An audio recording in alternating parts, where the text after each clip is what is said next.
did say that. I never said who I was calling, make sure. I said I had experts today that I was calling. We have not stated who we were calling next. So you want to play the deposition, which is a 50-something minute long. Yes, Do you want her to go, so you want me to order them to do that? Judge, I'm simply asking if we could have a jury out so Your Honor can make a determination if Dr. Larkin will be allowed to testify, because we just received a report that we have not had. It has an opinion and a conclusion about the cause of death of Jake Benny. I haven't even seen that, Your Honor. So if she gave him the report, it's not Wait, something. your staff she gave to said me. they had everything. That's been emailed. When they said that they emailed that over, that is what they emailed over. When? This morning, I mean, this afternoon, I don't even know if it was morning. She Let me see what prepared you're it for her testimony today. Is it a report? Yes. Yes. Is it a report? Let me take a look and I'll let you know. Okay. Well, I'd ask the court to make that Hang determination. on.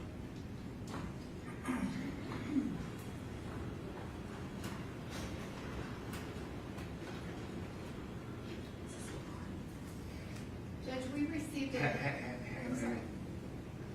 I gotta get the definition of what a report is first.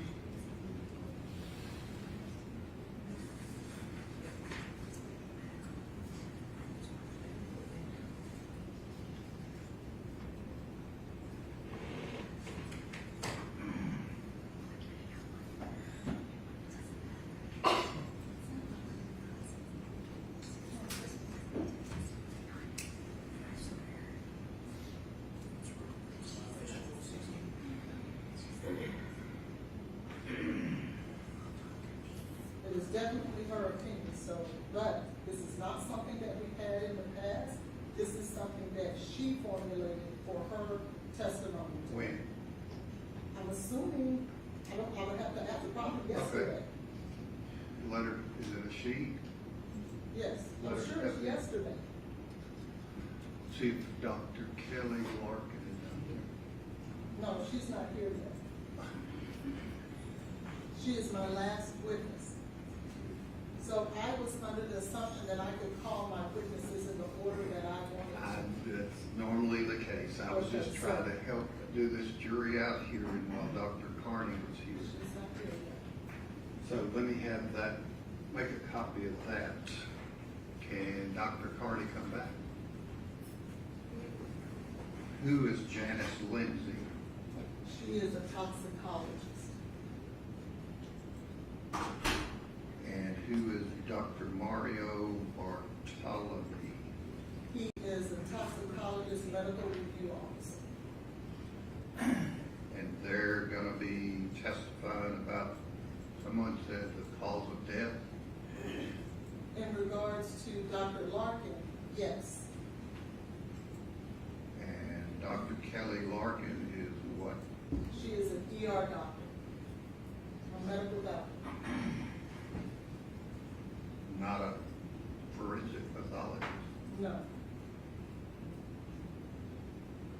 And you wanna ask her what, you just found that out, what her opinion is today, so what do you want to ask her? I want to ask. What is her opinion? Her opinion is that this was more in line with a fentanyl overdose and what she's seen in the ER as opposed to a cocaine overdose.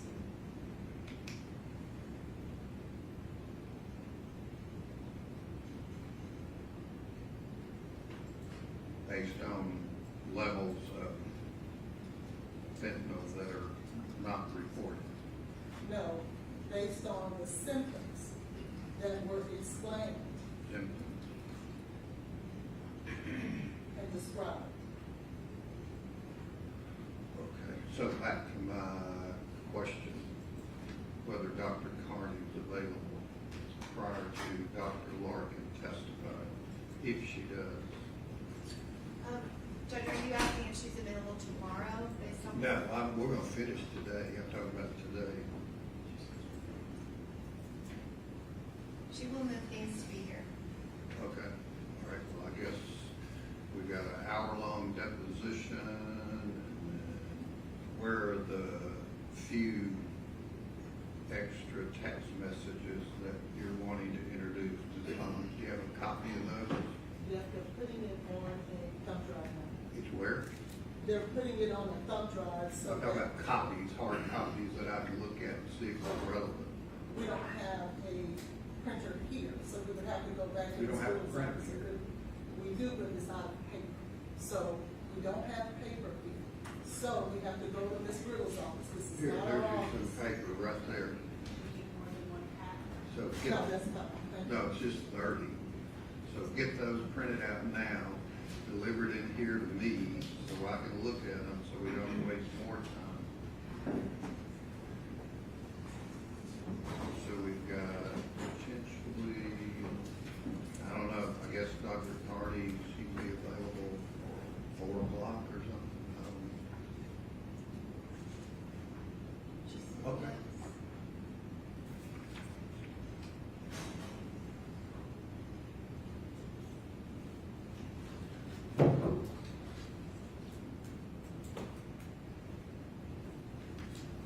And on the deposition, the court reporter made me aware that there's an objection on page 28 about an exhibit, but then there's nothing else. The testimony just goes on without an issue. Is that accurate from the state's perspective? I've not looked at that in a while. I do remember I objected one time, and I don't feel like it was worth rejecting it. Okay. That That was was your some, question. have you reviewed some record before your testimony, and it just went on? So that's, I don't need to make a ruling on that. It's not my it's my understanding you do not. Okay. I don't know if the defense was asking about it. We're not. Okay, let the jury step in. Yeah, go Just to clarify for Dr. Carney's schedule, Dr. Larkin will be here at 4 o'clock, and we're doing that at 4 o'clock. I'm just guessing. I don't know how long or how many the text messages will come in with Mr. Devlin. I don't know how long Mark Ptolemy or Lindsay will take. I don't know. Are they here? They are here. Dr. Larkin is our last witness. And where is she? She should be here in 20 minutes or so, Okay. maybe by 3. But she's our last witness. So maybe it's 5 o'clock. I don't know. Judge, these are the messages they gave me previously, and they say they have 30 more. Just for Actually, it's not, reference. it's probably shorter than that. Can you get me someone on your They're bringing it now. staff to give me what you're trying to introduce through Mr. Devlin? Can they get that? They're getting it now. Okay. Judge, before the jury comes in, with respect to the witness, Dr. San Bartolome, Look, this morning, we discussed notes, anything, information, like we were advised, I believe in the court's hearing, that everything has been sent, and at 1:52 this afternoon, we received yet another packet of notes. So, Dr. was San your staff Bartolome. wrong? once we were finished, yes, they Was were your wrong. staff They wrong? were wrong. Let And me once see we were what he's finished, got there. I went and I spoke with all of my experts, and out of abundance of caution, I asked them to turn over everything they had. I was following what the state had been doing. So I I'm didn't not know worried that this about was what the something. state's been doing. We're here to what you're doing. Well, I have to follow the leader over here, so. if No, you they're have to doing follow that the to me, rules. They do too, Your Honor. It Well, should not then be let me my know style. if you think they haven't.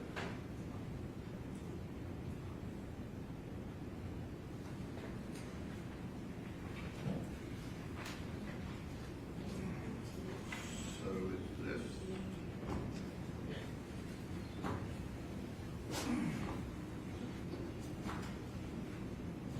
I'm sure the court would know that her team had it apparently at 10:03 a.m.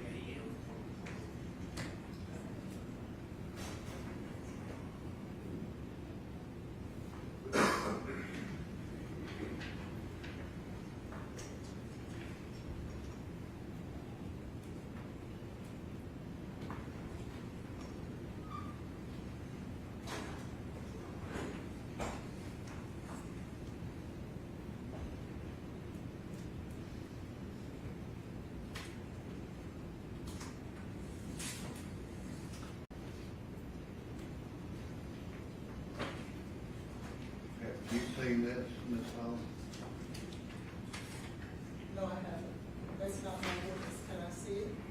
It's not what? Is that Bartholomew? That's not my witness, so no, I haven't. But I'm sure Mr. Joyner may have. Bartholomew is not your witness? No, he's Mr. Joyner's witness.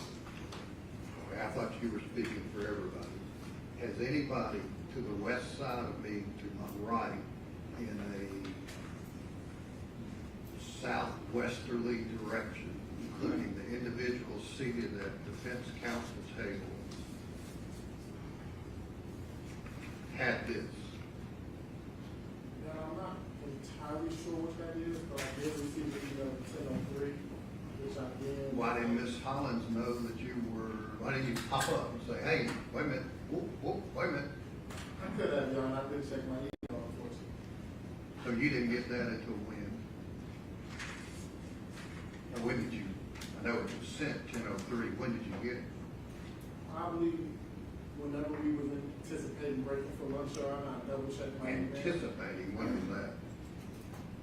We came back at 1:50, so it had been around an hour before that.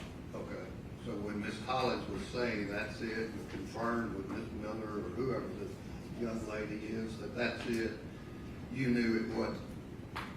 No, sir, I did not know it was. Oh, I thought you said you had looked at it in anticipation of lunch. Let me see if that.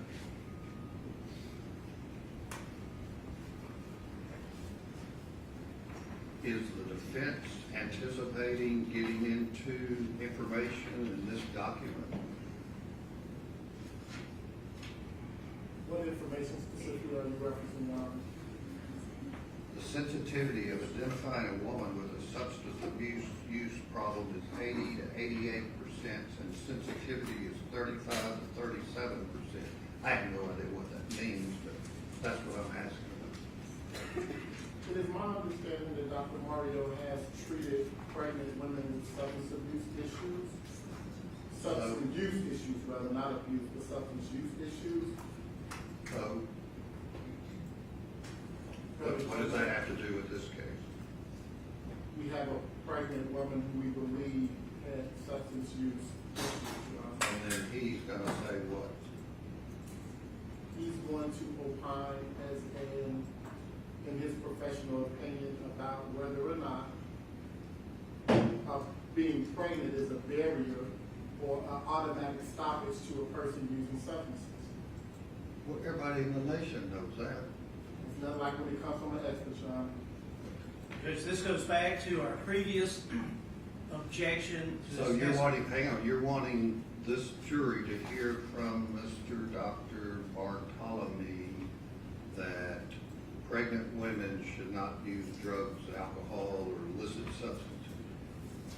No, not that, Your Honor. There's been an assertion in the state's case in chief that once Miss Benning became pregnant, any prior use stopped. Do you have proof from Dr. Bartholomew that she did? That she did stop? No, that she did use.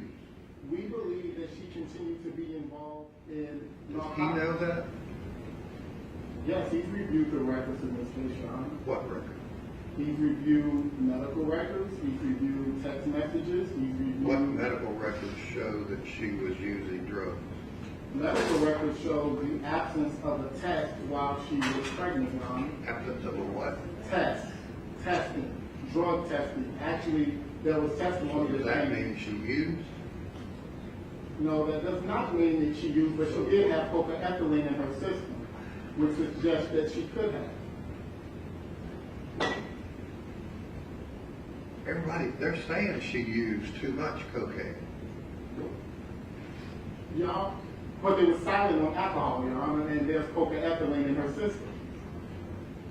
Yeah, and that can be argued for the jury. So what does Dr.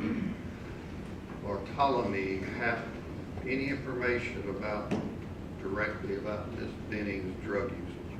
He has direct information that was derived from the text messages in her phone, that was derived from the medical records, specifically regarding the OB/GYN records, where there We wasn't any that. test. They didn't do it, so that's just a non-issue. What else? So, Your Honor, those two things are central to our defensive theory. If the state is wanting to allege she could have not taken the substance because she was pregnant. Yeah, she could have taken a substance. I know, Your Honor, that's not the argument we made. Does the state agree she could have taken a substance? In the, anything, It's a yes because or there is no. no evidence, there's no proof about that, all Does of the the state contrary. agree that Ms. Benning could have taken a substance? And this witness would not materially assist the Well, the jury answer is yes. in understanding that. Okay. All right, we'll have a jury out as to whether he has any relevant information and whether this should have been provided to the state. Your Honor, I just received a text from Mr. Weisman in regards to his witness, Dr. Bucalari. Well, He is asking if it's possible to put this witness on prior to the planning of the deposition. I told him that I would speak with the court. She should be very short. And that's so- up to you. You said it had to be this deposition next. No, I just didn't want it to be Dr. Larkin for certain, but I can accommodate. You said Dr. you wanted to Bucalari. put this deposition I on do. next. I do. So but I you don't want to mind call Dr. Bucalari. Brucolari next or the deposition? I can, if you'll allow, I will let him know that he can bring her over. She's very. She's short. not even here. No, it seems like Okay, he's at. bring the jury down. We'll play this deposition. One last thing, do we have anything from Dr. Jancy Lindsay? We just turned it over.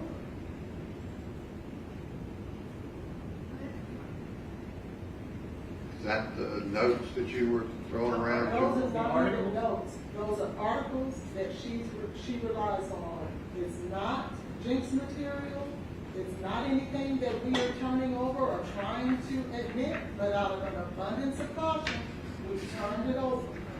So you have what we had. So no notes or no reports? We gave you notes as well. It doesn't matter what's been said, it could Does change. he know? They're not supposed to be, they are. But of who? It doesn't say. They're from Dr. Lindsay. That's what you asked for, that's what you have. Let the jury step down.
Who's the next witness on behalf of the defendant?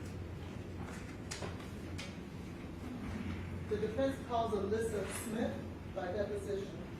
Okay, all right.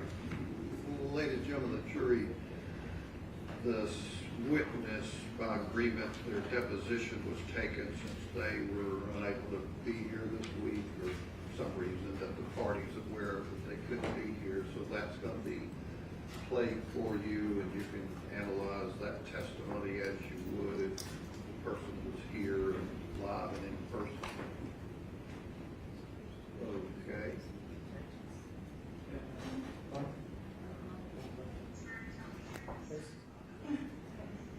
Judge, I'm sorry, we had a recording done of this witness. I don't know. I think this is the. What did you say? That's not how we had the deposition recorded, but if it, I know the company. That's the court reporter's recording. Correct. We had somebody from our office that came and videotaped it? Is this not, okay? I don't know. I haven't seen this, but I'm sure it'll be fine. Oh, all right.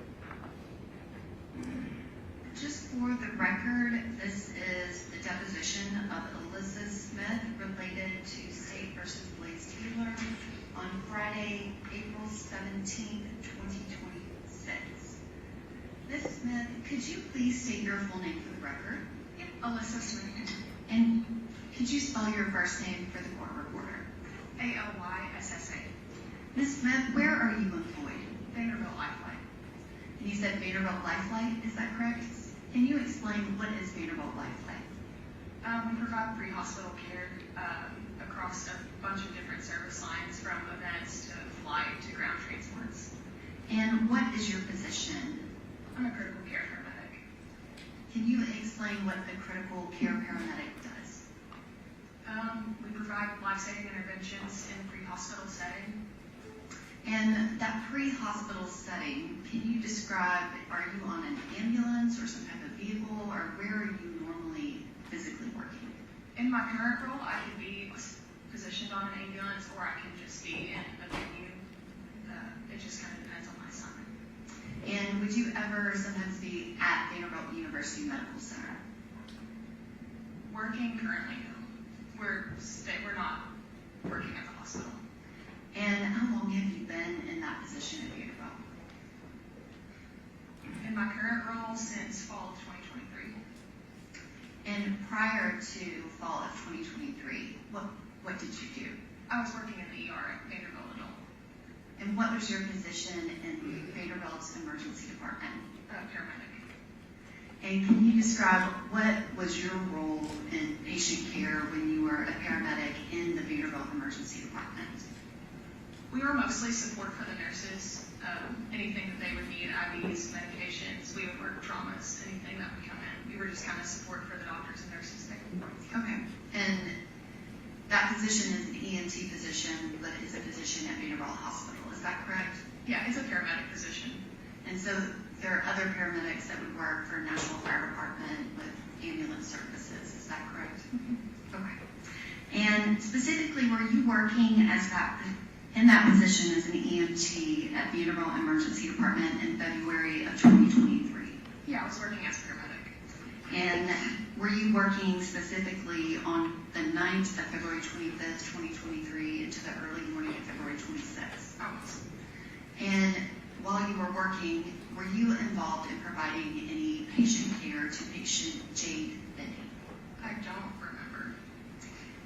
In preparation for testifying today, did you review records to verify whether or not you were involved in any patient care related to Jade Benny? Yes. And were you involved in any way? Yes. And specifically, did you ever administer fentanyl to Jade Benny? And did you review records related to whether or not you administered fentanyl to Jade Benny? Yes. And in the records, there is an entry from February 25th, 2023 at 23 and 27 hours that indicates that fentanyl was dispensed. Yes. Did you review those records? Yes. And can you explain, what does it mean when a medication is dispensed?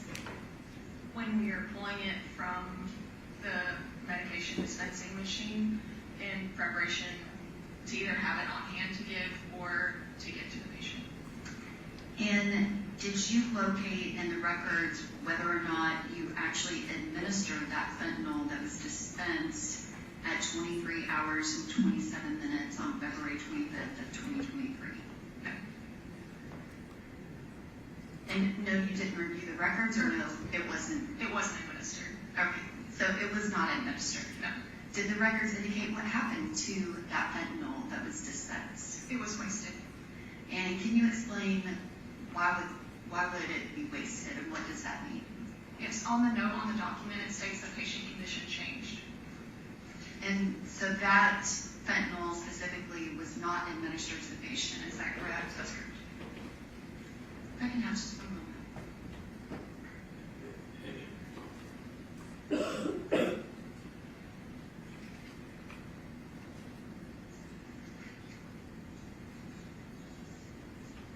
Thank you, Ms. Smith. I don't have any other questions.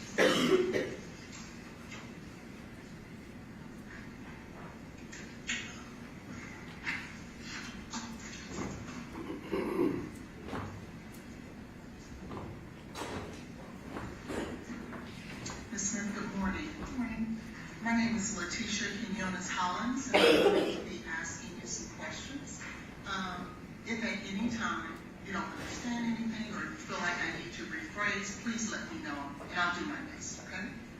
I want to talk to you a little bit about your background. Are you from Nashville? I'm not. Oh, where are you from? Arkansas. Okay. And what part of Arkansas are you from? Jonesboro. When did you come to Nashville? When did you come to Nashville? Fall of 2021. Did you come here to go to school? Yes. And what school did you attend? Nosy College of Art for my bachelor's in photography. I'm sorry, Nosy College of Art. Nelsie? Nosy. Spell it for me. N-O-S-S-I. Oh, Nelsie, okay. College of Art. And you got a degree in photography? Would that be a bachelor's? And what did you do after you graduated? What year was it that you graduated? May of 2025.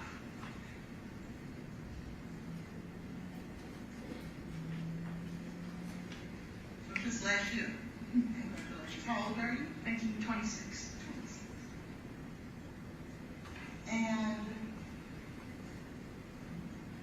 so then if we go back to 2023, were you in school then? You have to speak out loud so she can see. Sorry, That's okay. Yes. Okay. And what year were you then? What age was I? No, what year of college were you? Okay. I started in fall of 2021. Okay. And went straight through. Okay.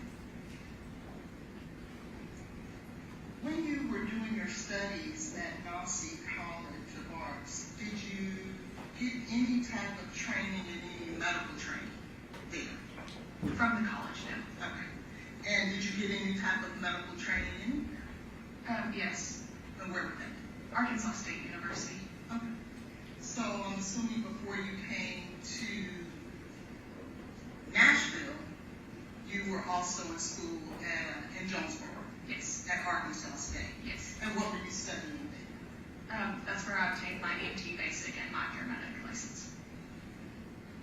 How long does it take to get EMT and paramedic license? EMT is typically a semester, paramedic is typically 12 months straight through.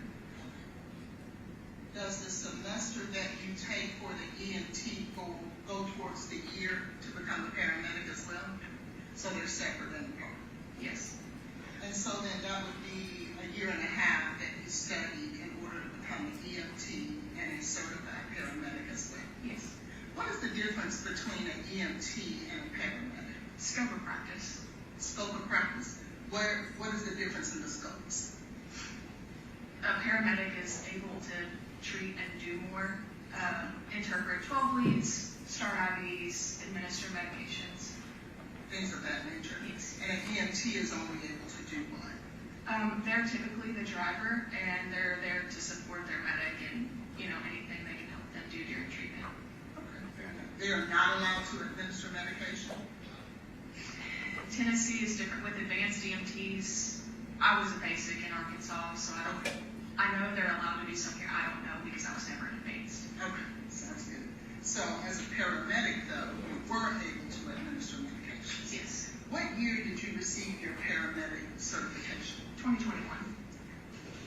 So right before you came to Nashville to start at Nosy. Yes. And when you came to Nashville to start at school, I'm assuming you started as a freshman or you had credit already?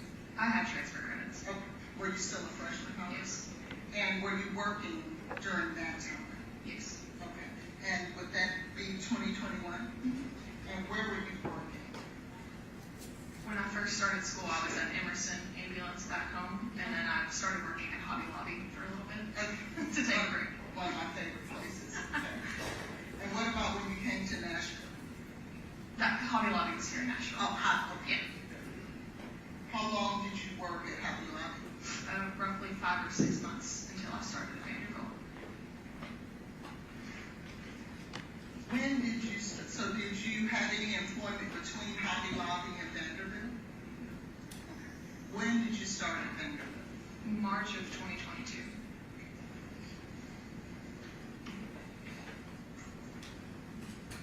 And what position did you start off? A paramedic. Paramedic.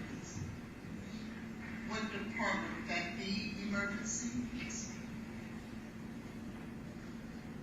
Did you work in any other department at Vanderbilt outside of the emergency department before February 2022?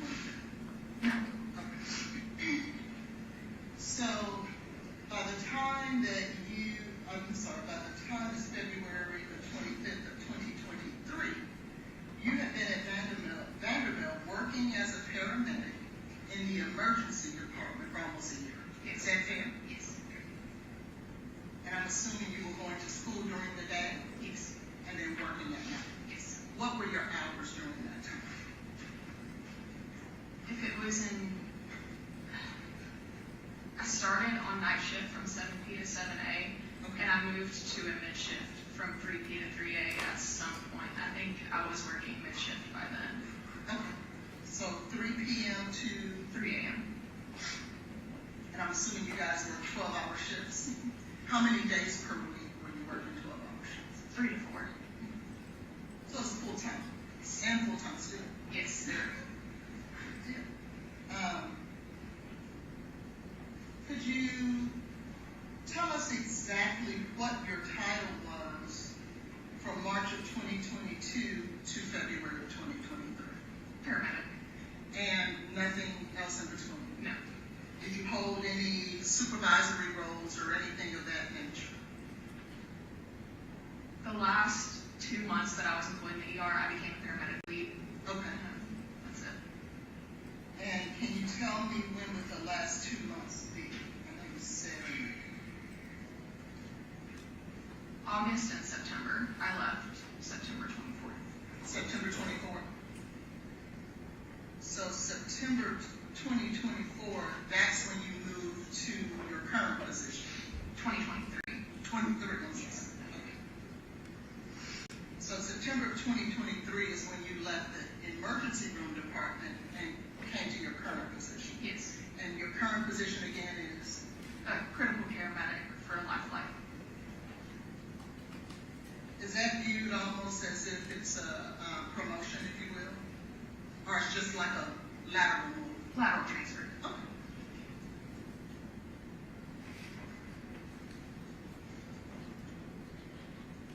In your position as a paramedic in the emergency department back in 2023, February, tell us exactly what your average day responsibilities would be.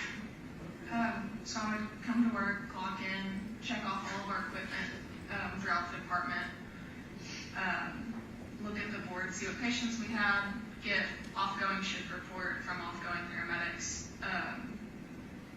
and just help wherever the nurses need me and whatever I was told to do. When you say check equipment, what type of equipment are we talking about? Our crash carts, our trauma equipment, all of our cabinets, all of our carts, make sure everything's stocked for the shift. Okay. And is medication in any of these cabinets or no?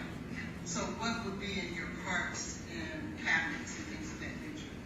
IV supplies, like bandaging things, basic things. Almost like support supplies for the nurses and things of that nature. Okay. So you would come to work, you check the equipment, see what patients are there in the emergency room, and then I'm assuming you then wait for someone to give you instruction as to where they would need your support. Yes. Who would primarily be the people who would come to you and ask you for support? Would it be the nurses, doctors, Yes. both? Yes. Okay. Was there a particular doctor and or nurse that anyone was assigned to? No. It could be anyone. Yes. How many, if you know, how many nurses would you say would be on duty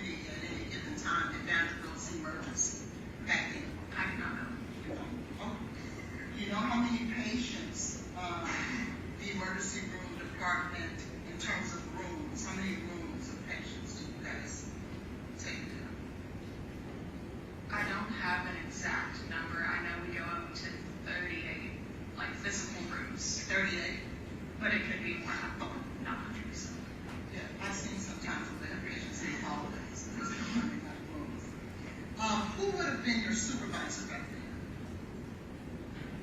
As our paramedic supervisor, it would have been Eric Frank. Eric Frank? Did you guys have more than one supervisor? For paramedics, no, he was our overall paramedic lead.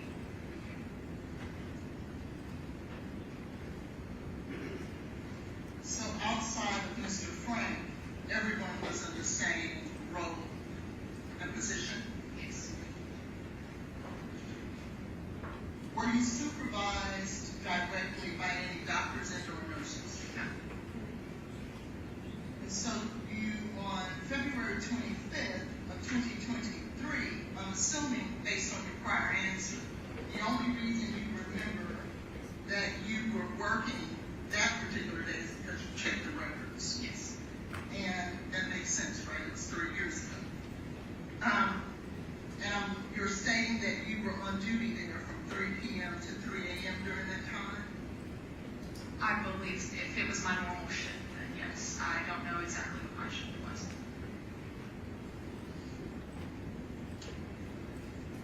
And do you remember at all Ms. Benning coming to the emergency department on that evening? I do not. Do you remember which nurse and or doctor that you were working with on that day? I do not.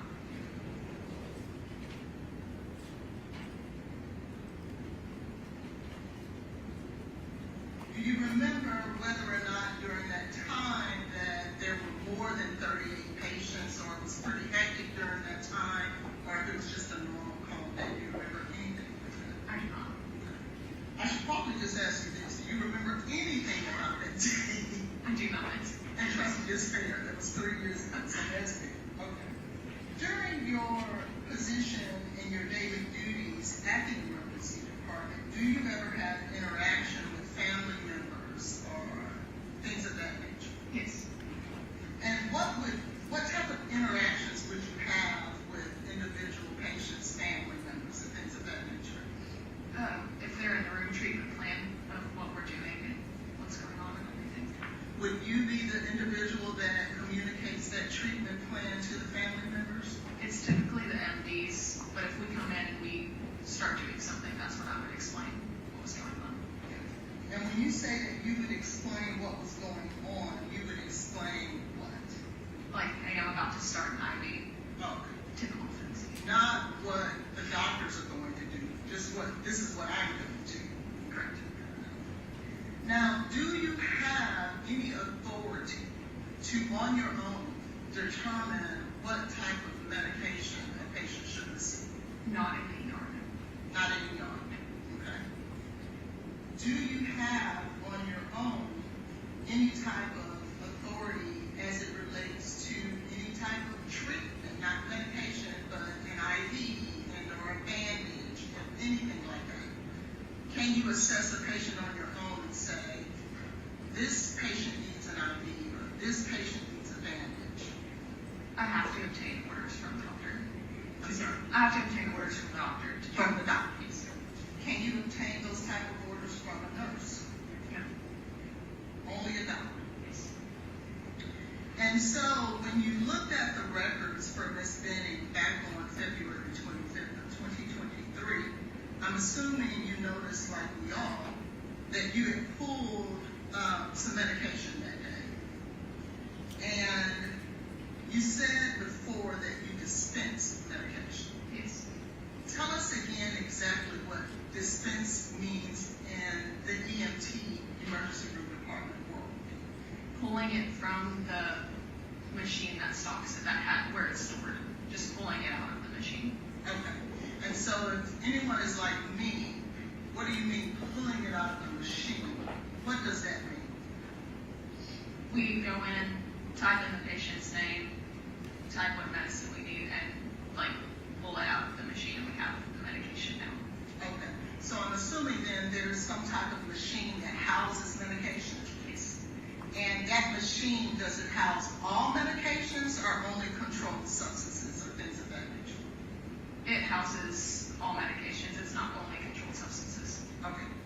And so if you are dispensing knowing the EMT emergency room department world means pulling it out from the machine that houses the medication for the emergency department. We can assume, can we not, that a doctor, because you said you cannot take orders from a nurse, right? That a doctor had to have told you to do so. Correct. Because you otherwise would not get medication out of them. Correct. What credentials must you put in order to obtain those medications? The patient's name and the first 5 letters of the medication you're trying to access. Do you have to give any identifying information from you? Yes. Okay, tell us what that is. It's our login, our ID, and our password.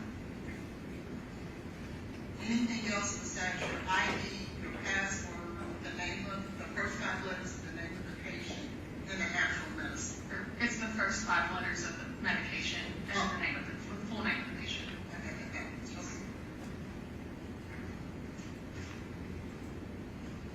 Do you have to give the patient's date of birth? No. No. Do you have to put anything in there as it relates to the doctor who gave you the authority? And so we see that on February 25th of 2023 at 23:27, which is 11:27 p.m., Yes. that you first pulled midazolam. Yes. What is midazolam? Another name for it is Versed, and it's just a sedative. A sedative, and it means that it does what to a patient? It calms them down. We give it for seizures a lot. It just kind of relaxes their muscles. Okay. Does it put them to sleep? Patient dependent. Okay, so it can make you drowsy, but it's not an agent that puts you under. It can't. It depends on the patient. Everyone handles meds differently, Okay. so it depends on the patient. Well, let me ask you this. If someone wanted to cause someone to go into an unconscious state, would they use midazolam in that type of arena to make that happen? Yes. And then we also saw that you also pulled fentanyl. Yes. What is fentanyl? It is a pain medication. Is it also used as a sedative? No. It is solely for pain. Yes.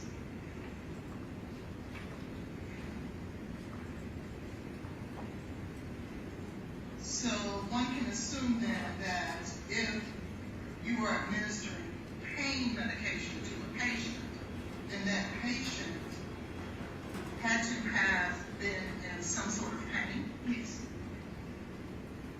And how would you know a patient is in pain? That will tell us.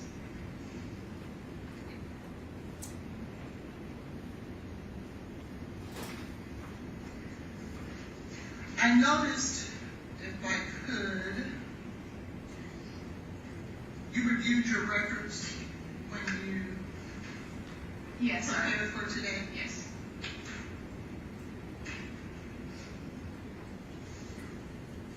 I want to show you what I'm going to mark as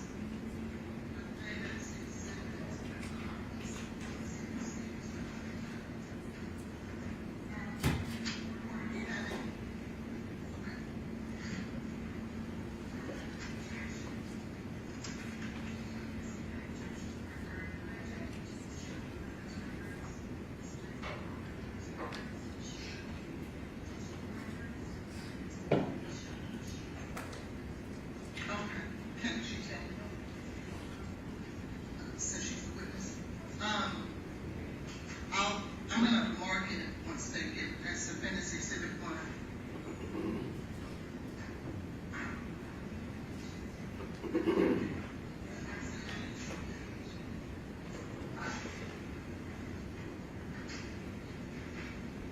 Take a look at Appendix Exhibit number 1. Have you ever seen that document? Yes. Okay. When did you see that document? A strip of only what I had done under my name was emailed to me. Okay. Who was it emailed to you by? That I do not know. Do you, what email would they have emailed it to you? My work email. Your parent work email? Yes. Are you able to go back and take a look and see who emailed that document to you? I don't have the ability on my phone. Not now, but at some point. Yes. Okay.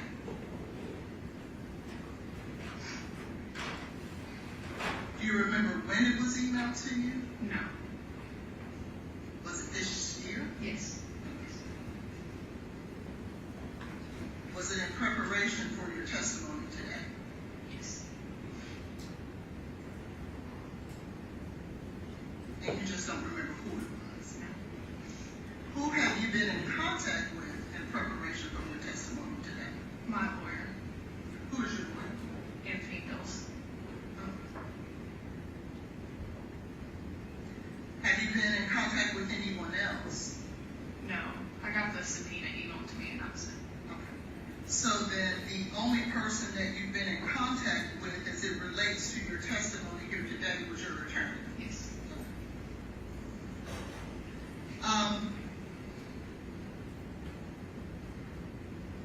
In these records, you notice that your name was present. Yes.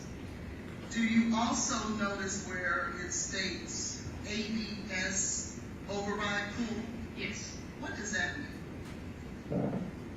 It means if we have a patient coming in or a patient that needs emergency medication right in that moment, we can go in and override and just pull the medication that we need as told by a doctor. Okay. Why would you need to override it?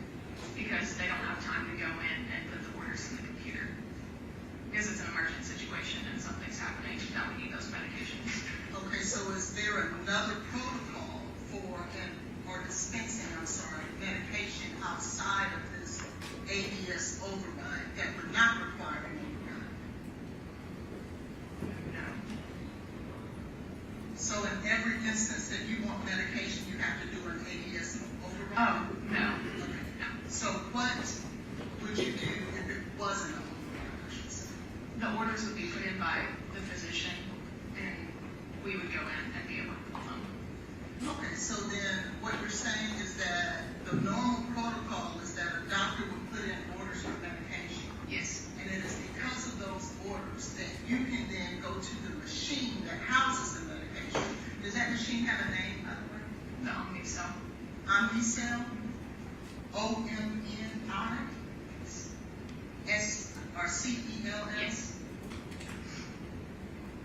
So, in a normal procedure or protocol, doctors put in orders into a system. That system somehow communicates to the Omnicell Yes. and allows for you to go in and then put in the patient's name, the first 5 letters of the medication, your ID and password, and the medication is dispensed. Yes. But in this instance for Ms. Benny, there were no orders in the system Yes. for the Omnicell to recognize Yes. because of the emergency situation. Yes. And so because of that, you implemented the ABS override pool. Yes. Okay.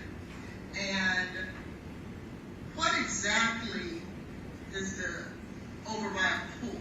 What do you have to do there? We hit, it's a button medication override and the reason emergency, whatever the reason is for needing it overridden, so that it's all documented. In that situation, what would the reason have been, if you know? I don't know the exact reason. Okay. Would it have been communicated to you?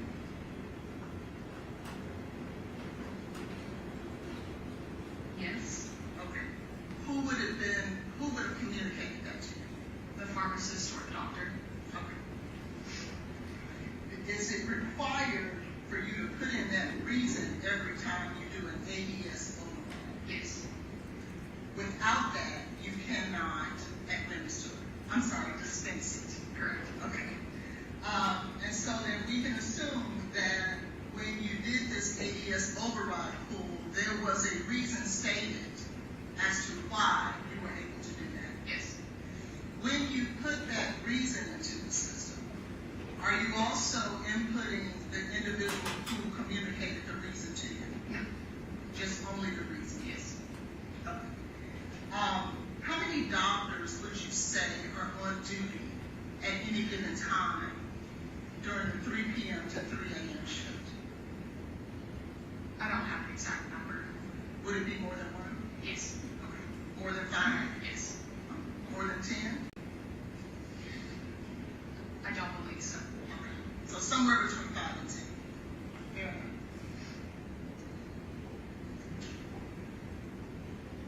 Who would tell you the dosage of the medication? The doctor. When the doctor is communicating this information to you in this emergency situation where the orders are not put into the system, are you taking notes or are you just memorizing? When we pull the medication from the Omnicell, it is the whole vial. So we go and pull the medication, we come back to the doctor and verify the dose before giving it. Okay. So when the doctor is communicating to you before you go to the Omnicell, you're not taking notes or anything at that time, you're just remembering as you go. The medication, yes. All I need to know is the medication. Okay. So because we see in these records that there was a fentanyl pool, there was a midazolam pool, and an override situation, then we can, based on what you just testified here today, assume that there was a doctor who communicated this information to you in terms of what the patient needed. Yes. Now, when you dispense the medication, who administers the medication? Meaning, who gives the patient this medication? Either myself or a nurse. Not the doctor? Typically, no. Okay.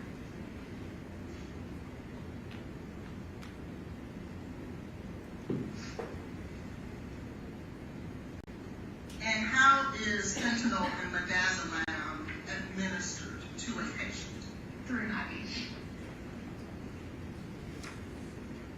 And just so that we're clear for the sake of the jury, when we're dispensing medication in this setting, that means you're taking it from the Omnicell. When you're administering medication in this setting, you're actually giving it to the patient. That's correct. And so, at some point, based on your testimony, it was determined that this medication would not be given to this baby, correct? Correct. Okay. Now, who would have told you that? So someone had to have told you to get the medication, dispense it. Who would have told you not to administer it? The doctor. The same person. Yes. Is there anyone else who could have given you the authority not to administer that medication? Yes. Who? Another doctor. Okay, but it had to be a doctor. Yes. Okay. Not the RN. No. Or a nurse practitioner. And again, as these doctors are communicating to you, you're not taking notes or anything. You're just on the spot. Yes. So, it is now determined that you did not administer, the doctor makes the, based on the records, make the determination that you're not going to administer these medications to the doctor. What do you do with those medications? They are wasted. Are they wasted immediately? Yes. And how are they wasted? We have a system in the Omnicell where we go in and waste it with a witness, and then they are disposed of. And it's called a cactus. It's a drug disposal thing that we squirt the medication into. Okay. Is that in the Omnicell as well? It's beside it. Yes. Right beside it? Is it a separate machine? Yes. Okay. And does it require any information on your part in order for you to dispose of the medication into that machine? Yes. And what is that machine called? It's a non-machine. It's just a waste receptacle. Oh, it's just a waste receptacle. Yes. Is that those red things you see with the danger? A little different. Okay. Okay. And you said, I'm sorry, I didn't catch the answer. Are there things you have to put in there? No, it's just you're putting it in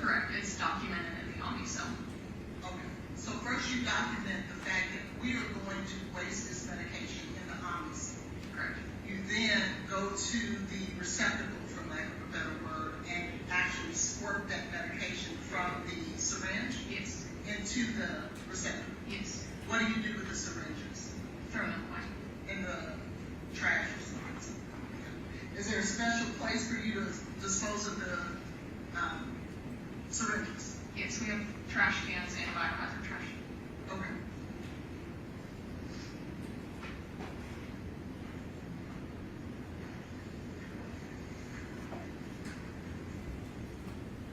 When you dispose of the medication and you're inputting it into the IV cell, are you also putting the reason that you're Yes. disposing? Yes. And where are you getting that reason from? The doctors. Are you having to list the doctor's name that told you that? No.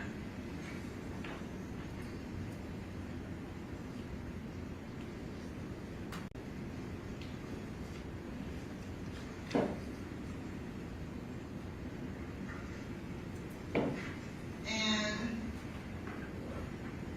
you stated, I think you said something about the patient changed, and that's how you knew that you disposed of it? How did you know that you disposed of that medication? For Ms. Benning particularly? Yes, in the report, it states that I wasted it, and under the reason it states patient condition changed. Okay. And what report are you speaking to in that regard? It's a continuation of this report.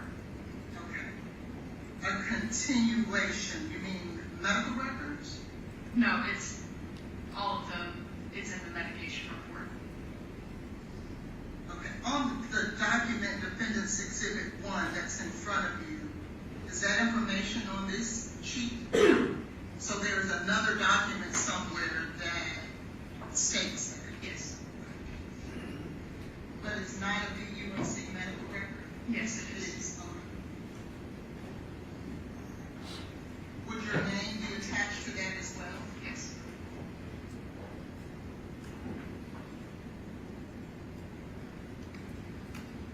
Have you seen that document? Yes. When did you see that document? It's the same one I was referring to, or I don't know when it was sent to me.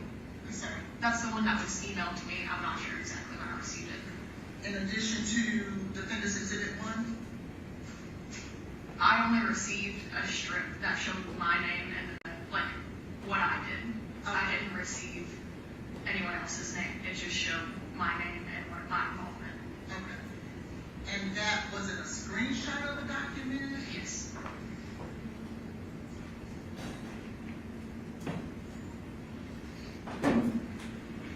So then it would have been attached to an email, Yes. not the email itself. And what I mean by that is, you know, sometimes you'll receive an email and there's a screenshot within the email, Oh, yes. as opposed to an actual document that you have to click on and download to review Yes. I believe it was just in the email. in the email itself.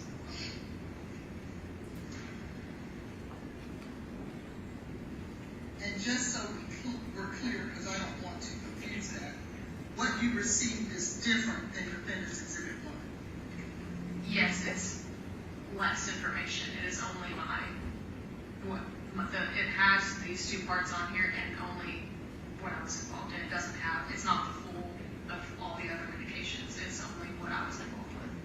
Fair enough, thank you. And in Defendant's Exhibit 1, is it fair to say that Defendant's Exhibit 1 would be, if you looked at just the two strips of where you were involved, would it be fair to say that the information you received is different than what's in those strips shown on Defendant's Exhibit 1 because it doesn't show where the medication was wasted?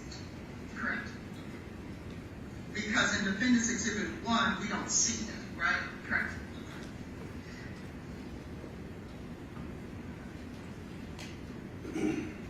When we see the statement, "do not tube must always be secured," what does that mean? If you know. Oh, is that on here? Yes, ma'am. For the record, what she says is that on here, medications, looking at Defendant's Exhibit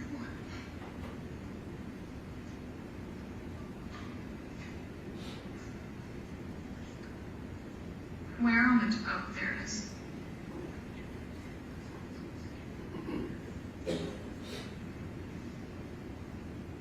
I believe it's referring to not, you can't send it through the tube system in the hospital like we send labs, because it's a controlled substance, so we can't just send it through the hospital. If we were, for some, we would never have a reason to do that, but that's all that means. Okay. Is do not put it in the tube system.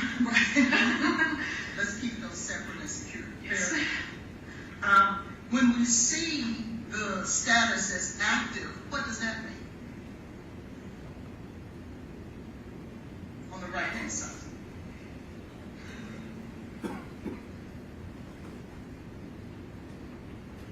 I do not know.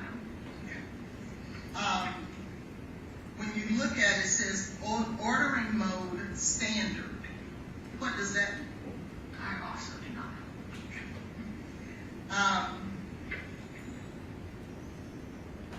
You see there where it says at the bottom, package, and then it gives a number. Specifically under fentanyl, it says package 0409-9094-12. Do you know what that number pertains to? Fair enough. And finally, when you see frequency from 225.23 and 23.27 until discontinued, what does that mean to you, if anything? I guess to me that's until they decide that we don't need it anymore, or until they discontinue the order. Okay, and when you say they, you're speaking about the doctors? Correct. Okay.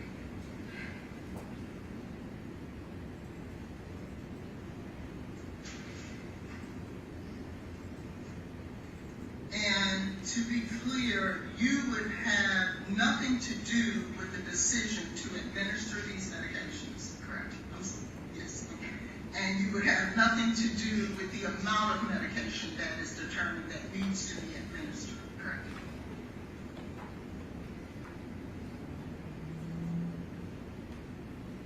When you, and if you know the answer to this question, you can answer it if you don't. When you see fentanyl, well, let me back that up.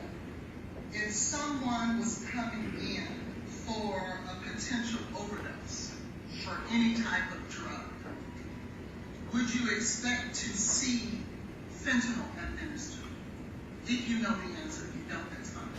I do not know the answer to that. And reason being, because you're not the one who made those determinations, right? So that was an unfair question, I apologize.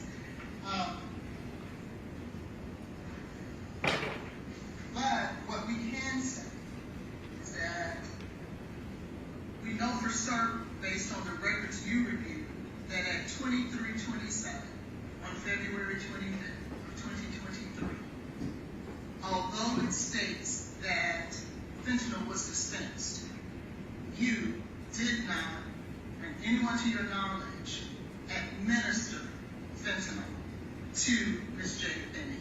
That is correct. And I'm gonna get once.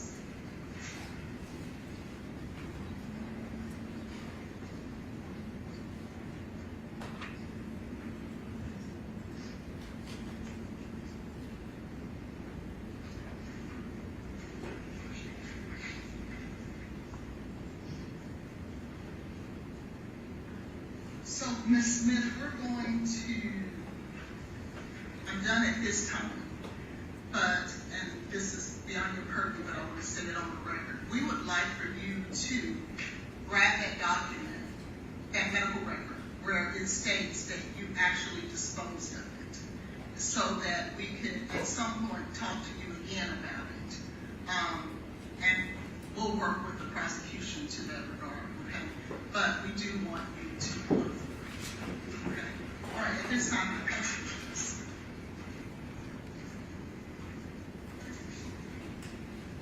And for the record, I would just like to say that we are not done necessarily with this witness until we deal with the issue of this record we have not seen. Okay, here Who's the next witness? Dr. Brucolari.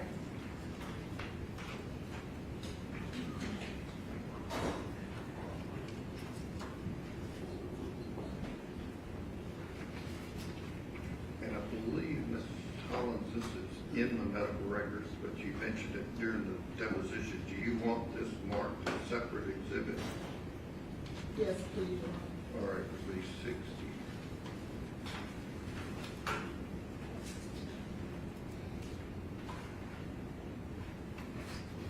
Your Honor, I would just renew my request that Dr. Larry not be asked about any testing that's not admitted as evidence as an exhibit. Okay, I would have said, another step up.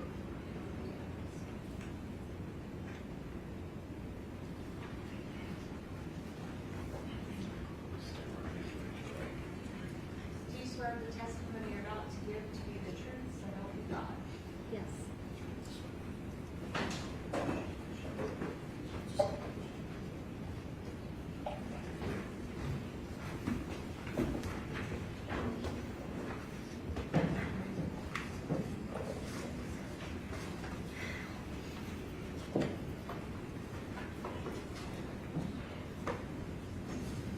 Okay.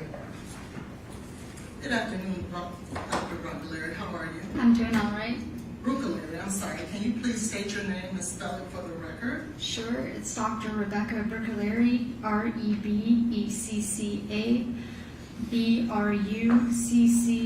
B-R-U-C-C-O-L-E-R-I. And how are you employed, Dr. Brucolari? I am employed by Vanderbilt University Medical Center as the medical director of the Tennessee Poison Center and a medical toxicologist. And how long have you been employed with Vanderbilt? Since October 2018. And I want to ask you a question in regards to the treatment of Jade Benning. Are you familiar with the patient at Vanderbilt by the name of Jade Benning? Yes, And do you remember about the time that she was being treated at Vanderbilt? yes, Was there an occasion where you were involved with her treatment? yes, Can you explain to the jury exactly what your involvement was? yes. I was called shortly after she was admitted to the ICU to assist in drug testing because there was concern that Ms. Benning had been poisoned. And do you remember about the time that she was admitted to the hospital?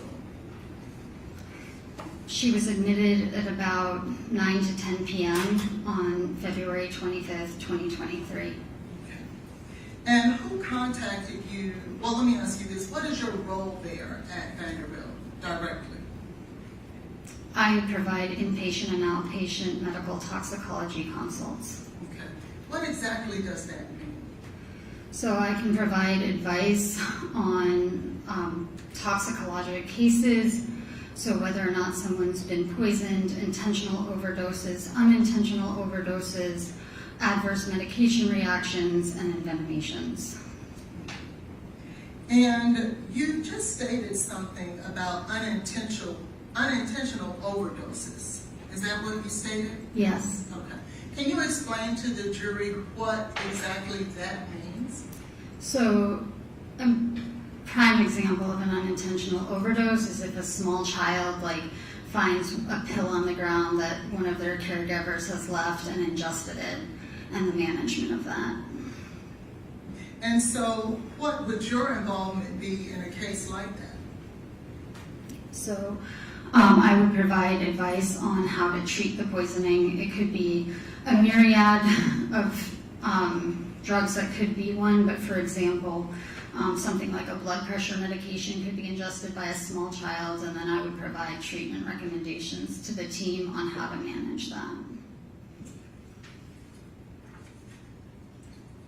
When you were notified, or let me ask you a better question, do you remember the exact day you were notified in regards to Jade Benning's treatment? Yes, And who contacted you? the ICU team. And for what purpose were they calling you in specifically as it relates to Jade Benning? They wanted help with extended drug testing. And what type of service did you provide? I provided advice on extended drug testing. Did you have an occasion to pull urine for or from Ms. Benning? Meaning, did you order a urine analysis or a drug test, drug screen? I did help with drug testing. Okay. And do you remember what day that was? So I assisted in ordering, I don't remember the exact date and time for each time that I called the lab, but I assisted on add-on testing for urine that was already in the lab. And then at the end of her hospital stay, I helped order arsenic testing. I want to draw your attention as to whether or not, well, let me ask a better question. Once that you order testing, where do you send your testing to? Meaning, where do you go? What lab do you utilize for your testing? So for the add-on testing, there were 2 labs that I had advised or helped with ordering for. That was NMS Labs and Arup Labs. And then for the arsenic testing, that went to Arup Labs. And I would like to show you what has been marked now as, well, I'd like to show you an exhibit, please. What are you referencing? No, I want to show you my exhibit that I'm handing her. It's not offering to evidence.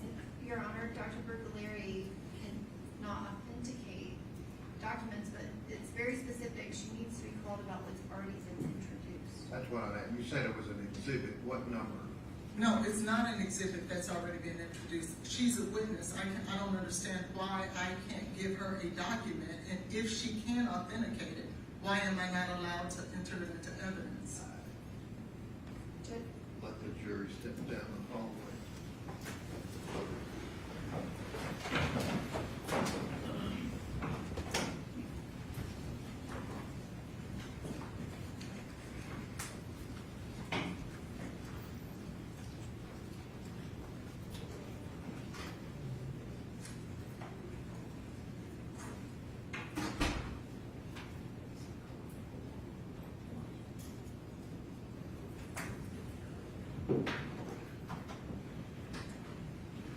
Is this something General Norman you referenced before this witness was called?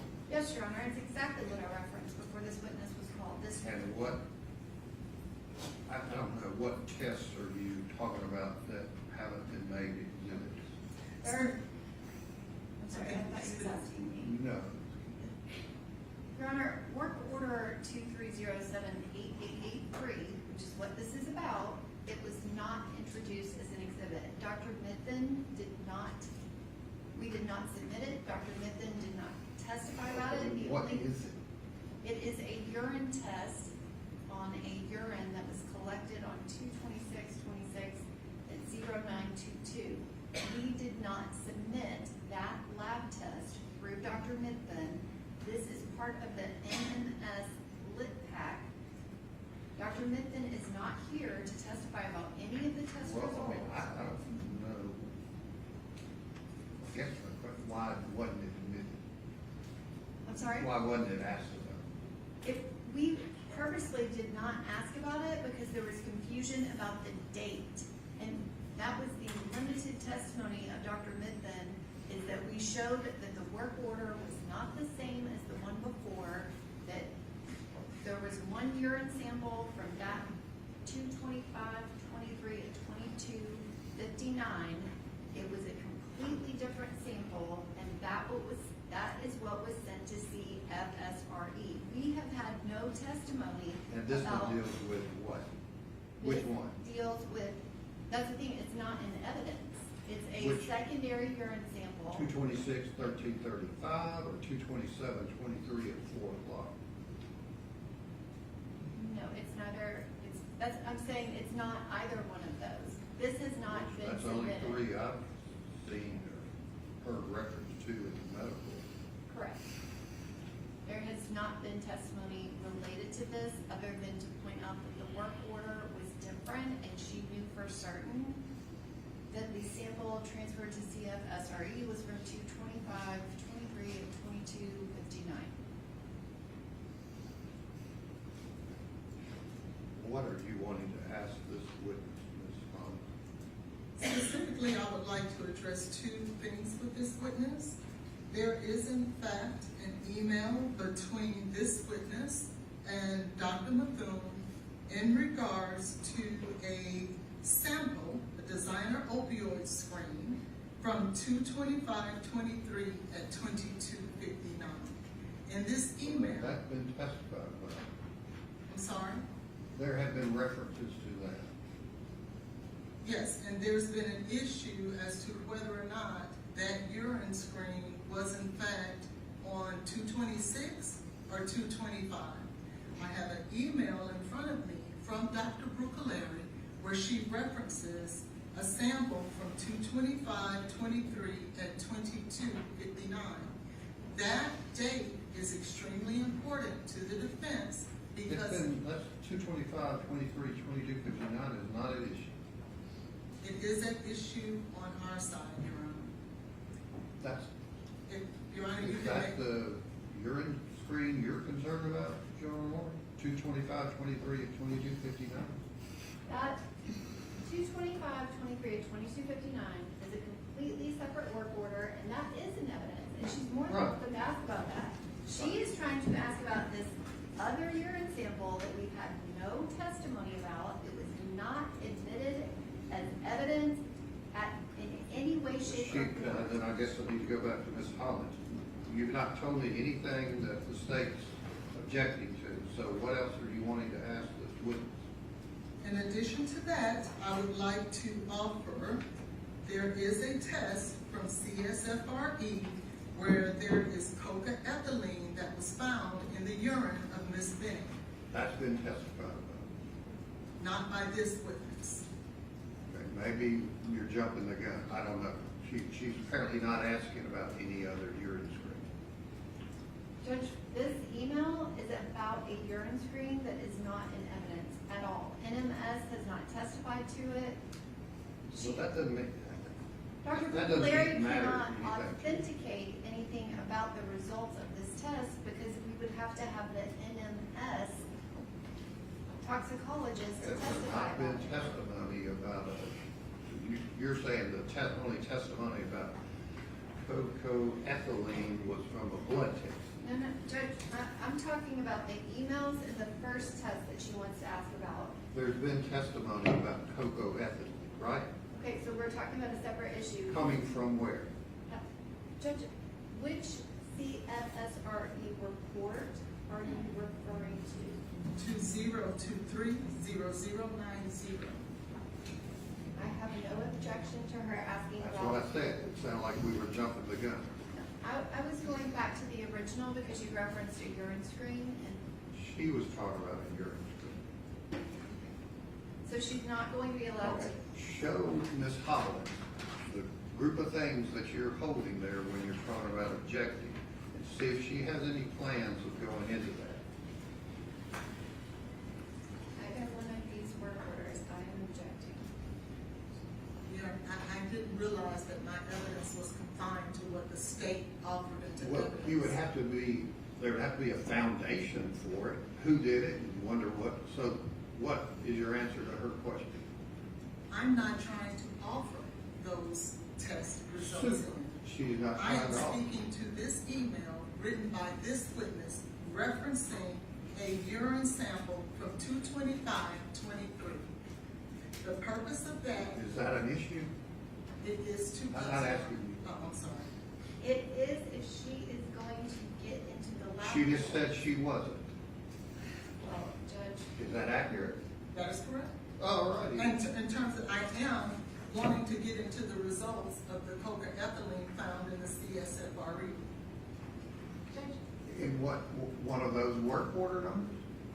This work order Now, the is, one she just showed you on her file there, no, it's not. on the manila file, you had two, This work order that's, the email is about, is this work order that is not in evidence. The email is about something that is not in evidence. is that accurate? I'm not trying to enter those results, Your Oh, Honor. I am trying to simply enter an email from this witness referencing a show date. this witness that email and she can clear up what work order it's about. This is the- this one.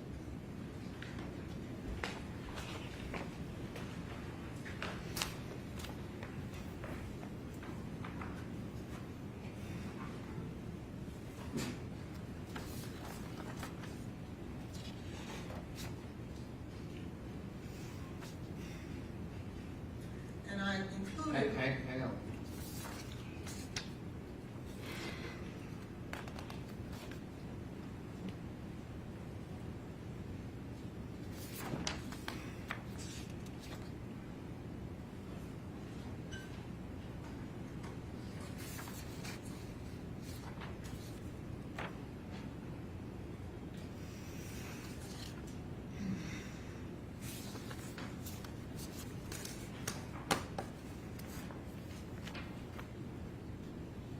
Is all of that information you're looking at, Doctor, concerning 225-23-2259 Uri Street?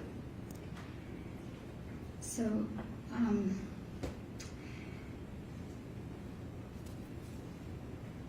as best to my memory, it is not. This is in reference to a different specimen number. So at the time this was done, which was April 6, 2023, there was some differences in lab collection dates and times to what was matched in the EPIC record. I am pretty sure this is referencing the lab that was actually done at 2/26, 2023 at 9:22 a.m. And this specimen did not ever go to CFSRE because it went back to the crime lab. So Okay. this is What not. about what you're wanting to ask about? So I'm not interested in getting in the results of that test. I am simply interested. She's saying this email applies to a total another work order that wasn't sent in MS. Again, I am not trying to enter into evidence any results from any test. I Then am why would you simply- want an email about a test that wasn't tested? Because there's a date on there that is very important to Ask her my what you client's wanted to case. ask. Thank you. Is there a date that you are referencing in your email, Dr. Bruckheimer? Yes, and I am saying at that time it was incorrect because when you backtrace this work order to the specimen ID into the EPIC medical record, it is a different date and time, which was not discovered until after this email was sent. And that's fine. I just want to reference the actual date that you have in that email. Back on April, I believe it's the 6th of 2023. The date that I have is 2/25/23 at 22:59. Thank you. That's all I needed. And If then, she's saying that's not accurate. I understand. So you're The entitled to state, introduce relevant evidence, not evidence that's not relevant. the state has made it an issue that that date is not accurate. They have made that So an that issue. date's accurate. May I finish, Your Honor? You're saying the state's saying 2/25/23 and 22:59 is not accurate? That is correct. They have stated that in their No, case they're in not chief. stating that. That's accurate. But you're asking about another work order that's not been testified to in the record, so how do we know what the results were? I'm not trying to get into the results. But you're of wanting that an email test. to confuse the jury about what's going on here, right? Sir, I'm not. Okay, well, I'm not allowed this email, so is Fair anything enough. else? That's fine. All right, let the jury step I'm up there. not done. I Okay. have another test. As Okay. I stated, there is another work order that Dr. Bruckheimer is aware of where Ms. Benning tested positive for cocaethylene. I simply want her to have the opportunity to testify about that because What it goes to order my is that? clients. It is work order number 2023-0090. Was that tested Yes, it was. by Vanderbilt? Yes, it was tested by Vanderbilt, but what's in question is what went to CSFRE, which is, What? it went to the Center for Forensic Research and Education. But your hospital tested it and it showed what? So it went to NMS Lab. So our hospital drew it, sent it to NMS The Lab. hospital didn't test it.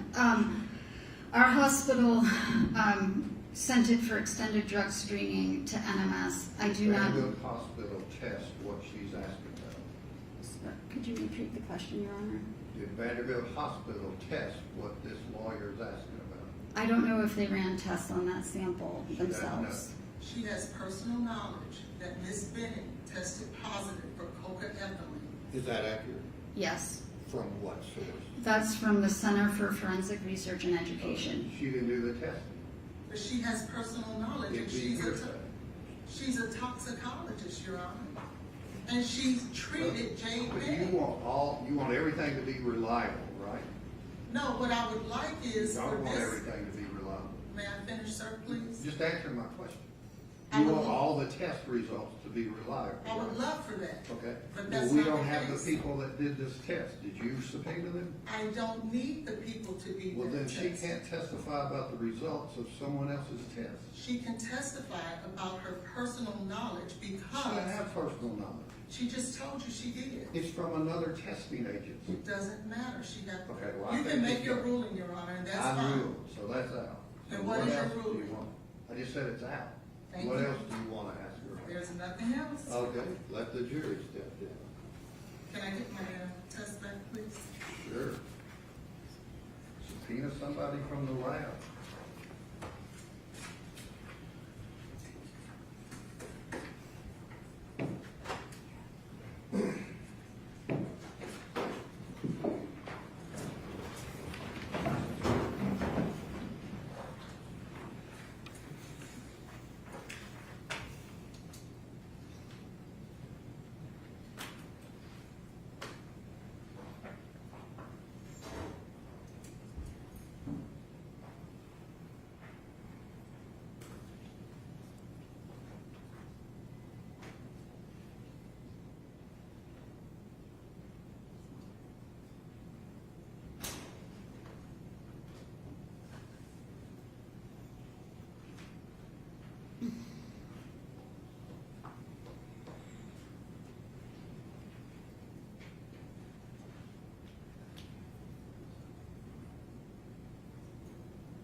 My questions have already been answered. Okay. Do we need questions from the state?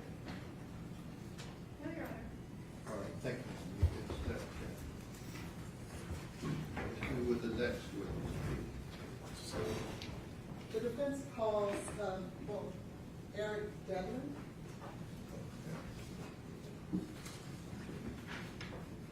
Judge.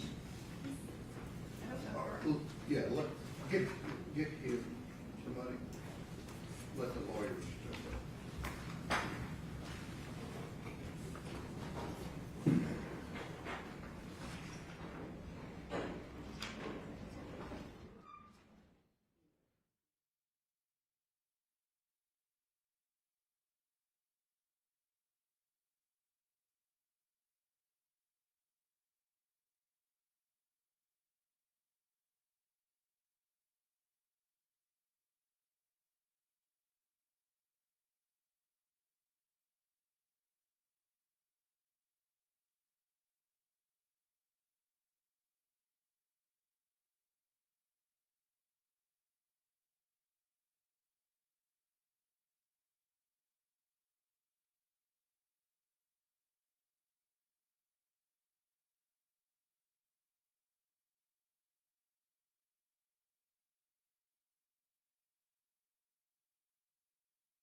Yes, he's got there outside, sir. Get us Mario Bartolome.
You swear to tell the truth, so help you God. I do. This one.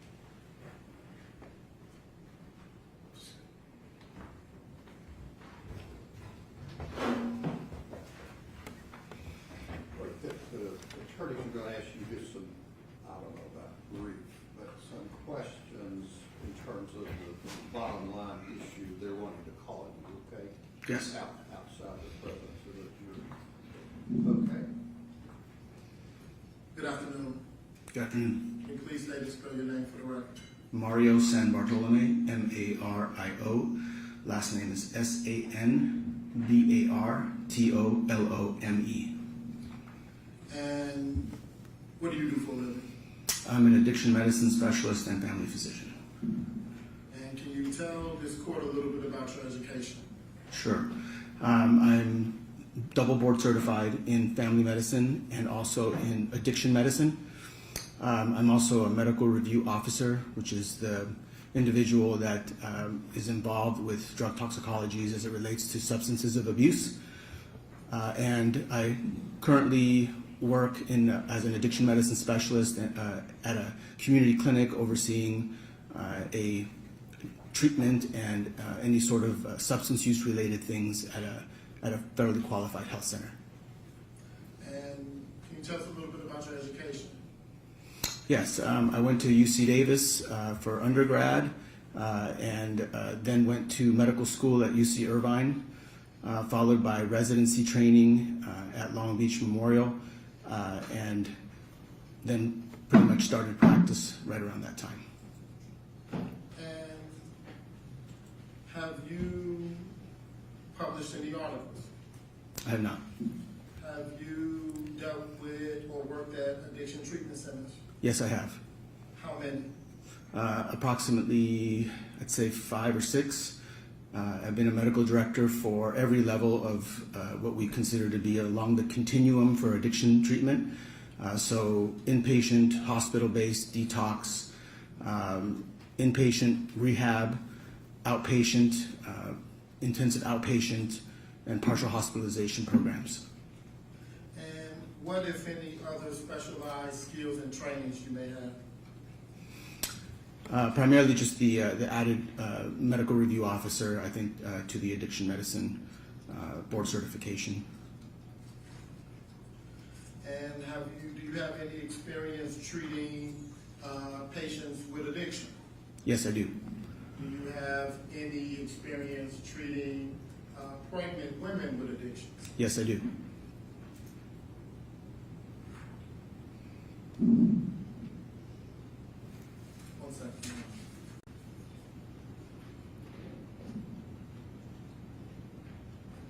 Do you have any experience in dealing with and or diagnosing substance use disorders? Yes, I do. And what would some of those be? The substances? Is that the question? Yes. Oh. Methamphetamine, cocaine, opioids, alcohol use, cannabinoids, pretty much any substance of abuse, hallucinogens, inhalants. And what is substance use disorder? Well, a substance use disorder is a diagnosis that's related to a chronic illness that we call a substance use disorder based off of the substance, the primary substance. And it involves biological, psychological aspects that are typically defined by somebody continuing to do things despite negative consequences. And have you ever testified before as an expert, as a medical review officer and a addiction specialist? Yes, I have. No further questions at this time, Your Honor. Okay. I would ask that he be tendered as an expert in, as a medical review officer, as well as a addiction medicine specialist. The state's not so much concerned with his What are you- qualifications, So but with the what are you relevance. wanting to ask? What are you wanting him to opine for this jury? I want him to opine for Go ahead this. and ask. Oh, okay.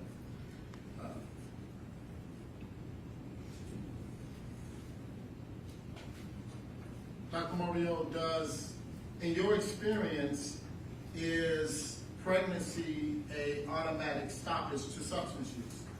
No. Why not?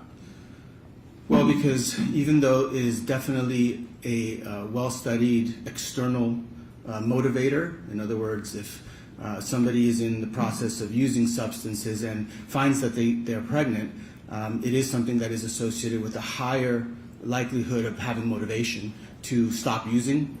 But by itself, it's not something that's a guaranteed that somebody would stop using any substances. Okay. And what is addiction medicine trying to understand? Well, addiction medicine really deals with judgment. It deals with physiologic changes that drive somebody to have impulsivity, to have the kind of behaviors that can be harmful to them. And despite those things, there's changes in the brain that cause them to continue the behaviors that hurt them. So a lot of it has to do with judgment, and a lot of it has to do with how substances interface. Can self-reporting in clinical settings, what is your opinion about self-reporting in clinical settings? Well, it definitely is very valuable. That's what we base all of our screens with. People self-report. It has some limited value in that we are relying that the individual is being forthcoming. And that can be difficult in addiction because addiction also, or even without addiction, actually just with what we would consider substance use. That means no addiction, no dependence, just they happen to use a substance. But in the setting of screenings and things like that, there's a lot of stigma, unfortunately, that's attached to any substance use. And so sometimes people, they have reasons to fear being forthcoming with certain things that have to do with substances. If you know, can you please explain what is an opioid epidemic? Well, the opioid epidemic is currently something that we've experienced since around 1999. Currently, we're in our fourth wave of the opioid epidemic, and everyone's probably seen in the news drugs like fentanyl or heroin. These are class of chemicals that typically we use for pain. And the first wave of that really happened somewhere around 1999. And it was around prescription drugs that doctors would prescribe, and sometimes people could get dependent on them. Now, dependency is not the same thing as addiction. It can even just be dependence. It can be around pain. However, it does leave people where if they stop using it, they experience what we call withdrawal. And withdrawal can be a pretty severe neurologic type of reaction to not having the substance, access to the substance, which then, when we clamp down on that and reduce that from the standpoint of the system, it created the second wave. And the second wave was around heroin, where people found that they could no longer access prescription drugs, and so they went to use heroin, which was cheaper and more accessible. The third wave came somewhere around 2012, 2013, which had to do with fentanyl. And that was the beginning of what we see now, where you didn't even have to be addicted. You could just actually come into contact with a very potent opioid, a synthetic opioid like fentanyl, not from a prescription, but something that was either adulterated, added to something that you thought was something else, or the very thing in question being the fentanyl. And that went on for some time, and now we're in our fourth wave. And the fourth wave involves fentanyl plus psychostimulants. And psychostimulants, that class, involves primarily methamphetamine and cocaine. And those are the kind of the second highest amount of prevalence that we see next to fentanyl in cases that involve fatal overdoses. What scheduled drug is fentanyl? It's a Schedule 2. What about cocaine? It's a Schedule 2. What about marijuana? It's federally still scheduled right now. This thing is a Schedule 1. What about Adderall? Adderall is a Schedule 2. That's a psychostimulant. And if Adderall is a psychostimulant, does that mean it will fall within the fourth wave? It is. It's an amphetamine. And are counterfeit or fake Adderall pills contributing to the opioid crisis? So that's the big thing that's happening now, and this is why the DEA has put out warnings about this.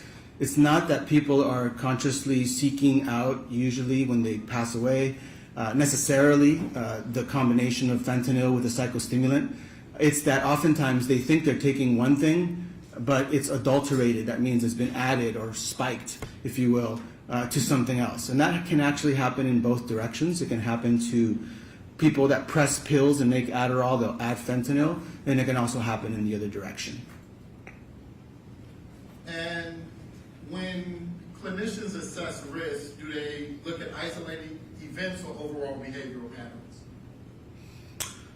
Well, an isolated event rarely leads to any sort of a diagnosis, right? So we're always collecting information. Some of the information comes from the patient. Some of it comes from corroborating avenues from other people or other things that are observed that contribute to the diagnosis. So generally it's an overall kind of a compilation of processes that we look at, not just one thing. And have you had the opportunity to review medical records in this case? Yes. Have you ever seen, do you know of a pregnant woman who normally would smoke marijuana? Yes, that happens. And are they always forthcoming about their use? No. I mean, in pregnancy in particular, again, there's significant stigma, significant fear of consequences, child protective services, being judged. These things that are unfortunate that shouldn't exist, but they do exist, and I think they're even more marked in that group of people that have any sort of substance use. It doesn't even have to be cannabis. It can be any sort of substance. And in your expert opinion, who would be amongst the most stigmatized class of people when it comes to drug use? I believe it would be the actively pregnant woman. Would it be judges? I'm sorry? It wouldn't be judges? No, I think that there are states that still, and we've had this historically, that want to put women in jail for substance use. So rather than looking at it as a medical condition, they look to remedy that by illegal action to put people away. So I think that's pretty severe. We don't do that. We don't do that to any man that I know of in the same way. And so I think that they're particularly stigmatized because there's an element of another being, the element of a child. So the concept of, well, you're hurting the child, therefore you have a separate action against you. And that's where that comes from. And I think there's also social pressures. It's a critical, delicate time as well. And could that stigma and social pressures lead to a pregnant person concealing their substance use? Sure, it can. Backtracking a little bit, what about mushrooms or psilocybin? What scheduled drug is that? So psilocybin, or what's sometimes called magic mushrooms, is a Schedule 1. It's in a category we call hallucinogen, that people take it and then they can have psychedelic type of reactions to it. Mario, I want to give you a hypothetical. If there's a pregnant young lady and she notifies her friend that she's pregnant, and that friend says, "Oh, you've been drinking," is that an example of stigmatizing a person? Well, it can be that anytime somebody that is pregnant shares any information about any substance use, that this is why doctors get trained to have more of a poker face about it. That our concern is how do we evaluate what you need rather than judge what you did. And in your expert opinion and in treatment, have you ever heard of someone being able to smoke mushrooms? So in my practice, I have not heard of anybody doing that. After almost 20 years now of doing this, I think everything that could be smoked has probably been smoked by somebody at some point. However, in the case of psilocybin, combusting it or burning it actually would deactivate the active ingredient, so you wouldn't get what you wanted from it, and then you would also be inhaling a bunch of fungal spores into your lungs. So there's lots of reasons why it's something that people don't really do, even though certainly you can try it.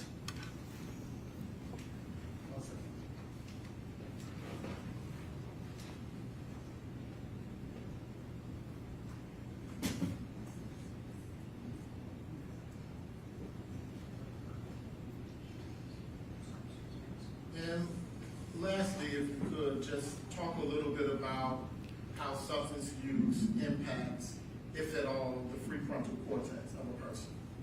Sure, that's really at the hallmark of all addiction. It's one of the most difficult parts to sometimes understand. People that have substance use disorders need help, and this is the reason we look at it as a disease, is because the parts of the brain that get affected, we know. We actually have studied it. We know the parts. And maybe the most frustrating part for a lot of people is how is it that somebody that maybe in other dimensions of their life function well, how is it that they can have this other component that is not functioning well? And the part of the brain that is involved in this is right in front of your forehead, right behind your forehead. It's called the prefrontal cortex, and that's the part that controls judgment. It controls what we call executive function. It's the part that keeps you safe, that helps you make decisions. And unfortunately, certain substances impact the part of the brain that controls a neurotransmitter called dopamine. So there's really two players in the play. The dopamine pathways, which we also call the reward pathway. When you do something that is good for persistence, it obviously doesn't exist for drugs to exist. They're there because of their survival things. So increases in dopamine decrease the function of the prefrontal cortex, which is why in substance use disorders there can be lapses in judgment.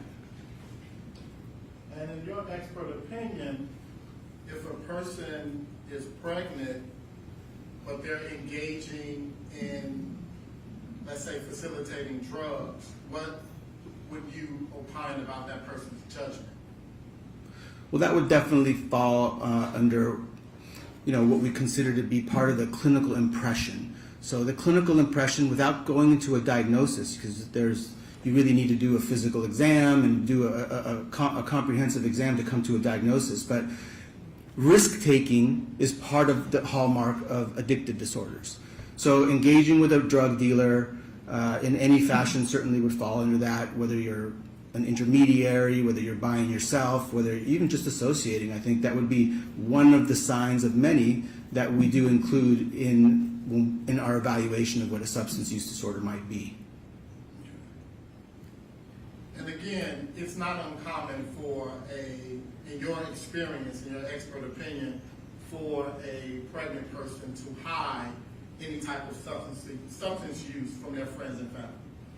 It's not uncommon for all people with addictive disorders, but I think even more so potentially with somebody with a pregnancy that's going on at the same time. There's a bit more to lose, I suppose, that is part of the thought process.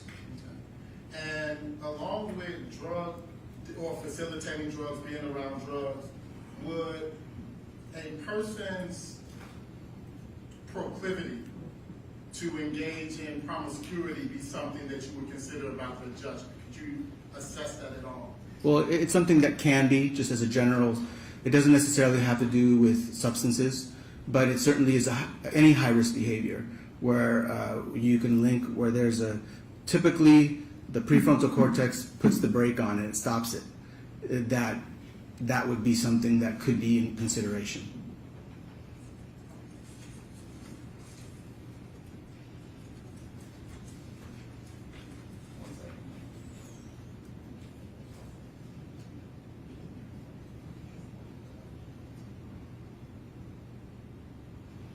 Your Honor, at this time, I would like to tender Dr. Mario as an expert, as a medical review officer, and an addiction medicine specialist. Any questions from the state? Yes, Your Honor. Well, Doctor, would I understand by that by analogy, a pregnant woman should never work as a bartender? Because they're being around. I don't understand the substances question. That they shouldn't be ingesting? Well, so for somebody with an addictive disorder that has pregnancy, yes, my recommendation to that person would be working in a bar would probably not be the best, just because of exposure. There is absolutely no proof in any record that you've reviewed that Jay Benning was addicted to any cocaine or any other controlled substance, is there? Not of cocaine or no addictions. And she was a casual user of marijuana, correct? Well, so we don't use terms like casual user, so that would have to qualify that. I mean, we have what we consider to be misuse of drugs and then use disorders. We can't really make a determination on use disorders because a full evaluation wasn't done. The labs, the examination. She did not have a use disorder that I could state as a physician because that examination was not done. But misuse of substances, there's actually a lot of information. There are chats with... I'm not asking you about misuse disorders. I'm asking you about Jay Benning. I'm not asking about other people. I'm not talking about other people. I'm talking about Jay Benning as well. Okay. Well, in California, is marijuana legal in California? It is. Well, it's decriminalized, so it's... Decriminalized, whatever. And actually legal in a number of states, from what I understand. Okay? Do you treat people with marijuana addictions? I do. All right. So do they come to you out of the blue, referred by law enforcement?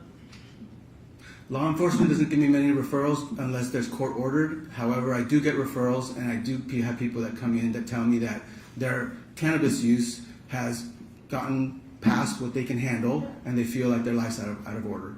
Gotten out of control. Yeah. Absolutely no indication that happened with Jay Benning, is there?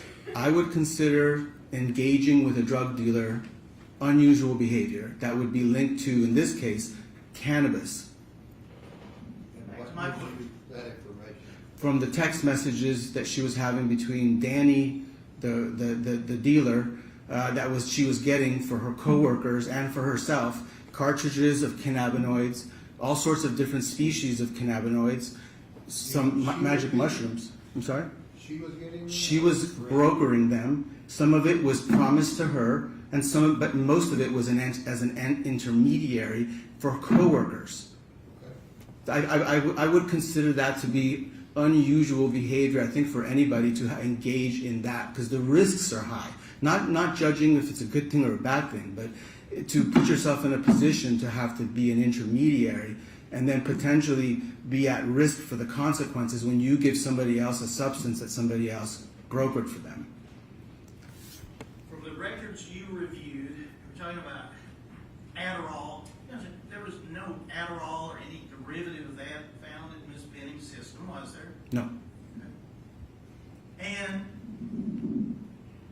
you and I talked, and we have a time or two, at least for the say hello, that you would agree, would you not, doctor, that she died from acute cocaine toxicity by oral ingestion, correct? Well, I'm not here to actually, my scope is not to testify on cause of death, so I would leave that to the toxicologist and Dr. Larkin. Well, did you not tell me that you would agree with that finding? Objection, Your Honor. The witness has already stated it's so. The analysis All right. And that, how many people have you ever treated at your clinic or for being addicted to orally ingesting cocaine? That's exceedingly rare. I mean, I know that people use it in their gums. They've had it in their mouth, but there's definitely not been a lot. That's not actually, in general, that's not a common way. Yeah. So. Because they die. No, that's not why. It's because it actually takes longer to get the effect, number one. Number two is because it actually deactivates a lot of it, so you don't. It's hard to get the same effect that you could get if you snorted it, you smoked it, or you injected it. That's the reason why, and there's quite a hierarchy that can be applied to most things actually. If the particular substance isn't particularly absorbed well with how you take it, that's not how it's used. There is absolutely no indication, doctor, is there from the medical records that Jade Benny consumed any drug or alcohol after she found out she was pregnant, is there?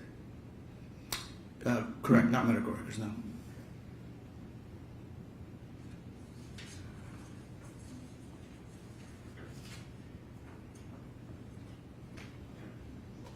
And so, nothing that you have testified about is based on any personal interaction with Jade Benny, correct? That's correct. Either during her lifetime or from obviously the review of the records. There is just nothing there. Yeah, I have not personally evaluated Miss Benny.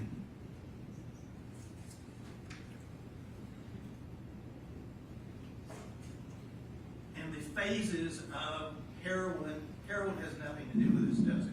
No. Are you referring to the different? Your epidemics. Yeah, well, they're not mine. They actually are of ours. But I mean, the heroin was just one stage of that, and so that was just one to kind of explain why there are different stages of that exist. That the most recent one is fentanyl and psychostimulants. But I mean, your testimony about the phases. What was before heroin?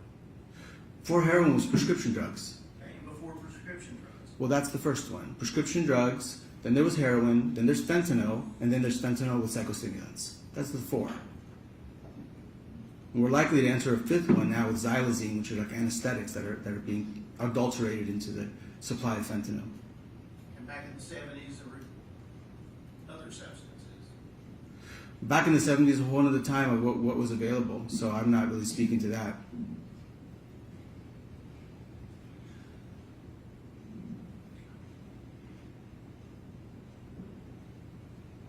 That's all. Okay.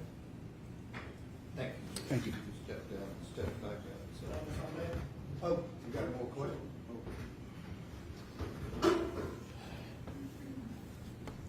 Dr. Mario, can you explain what cocaethylene is? Cocaethylene is a byproduct. Your Honor, I object.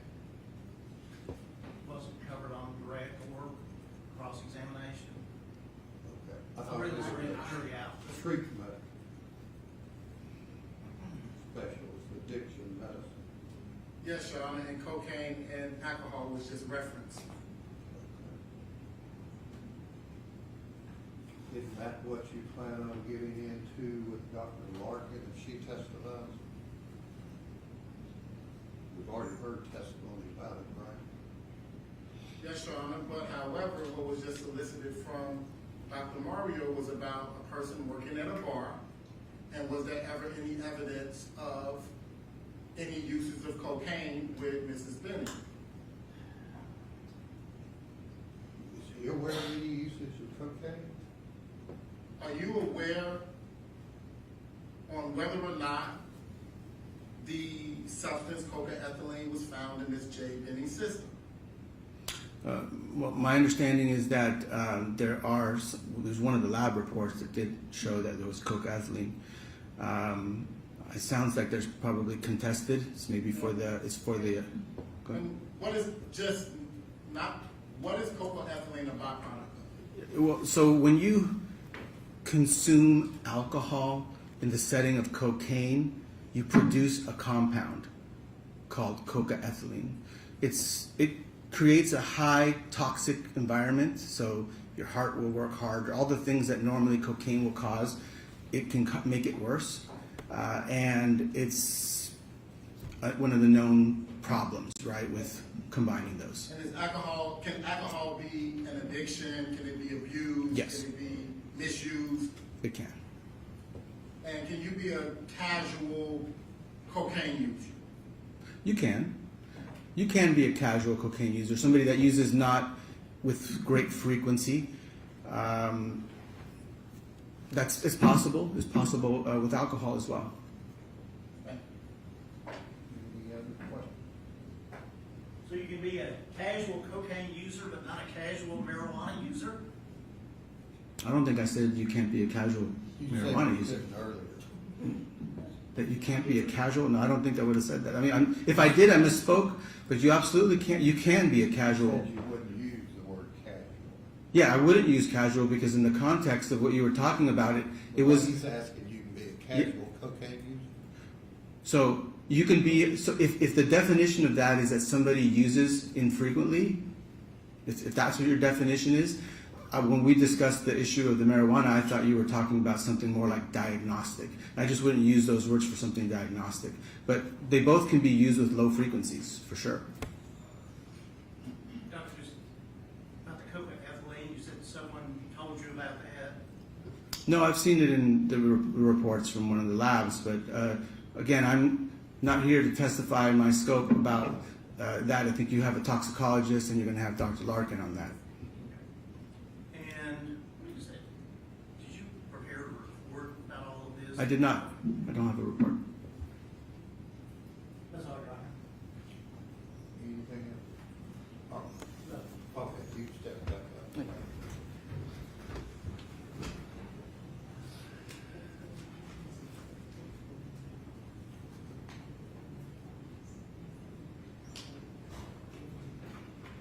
All right, does the state treasurer? Yes, Your Honor. Objection.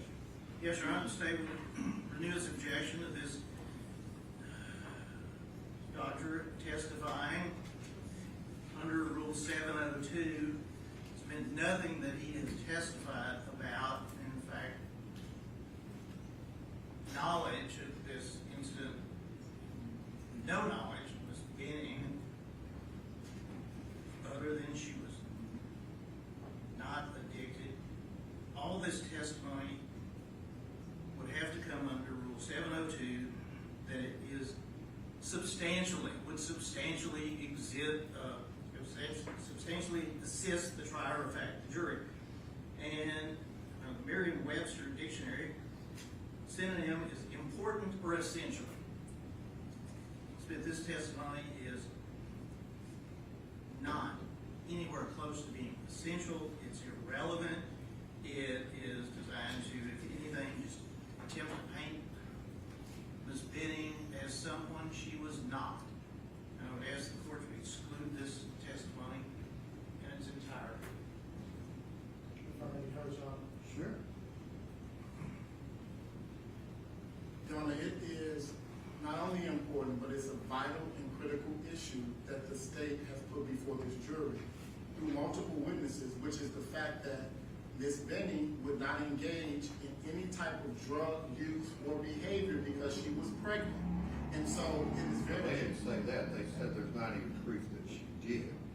and Your Honor, we believe the contrary. We intend to get into that.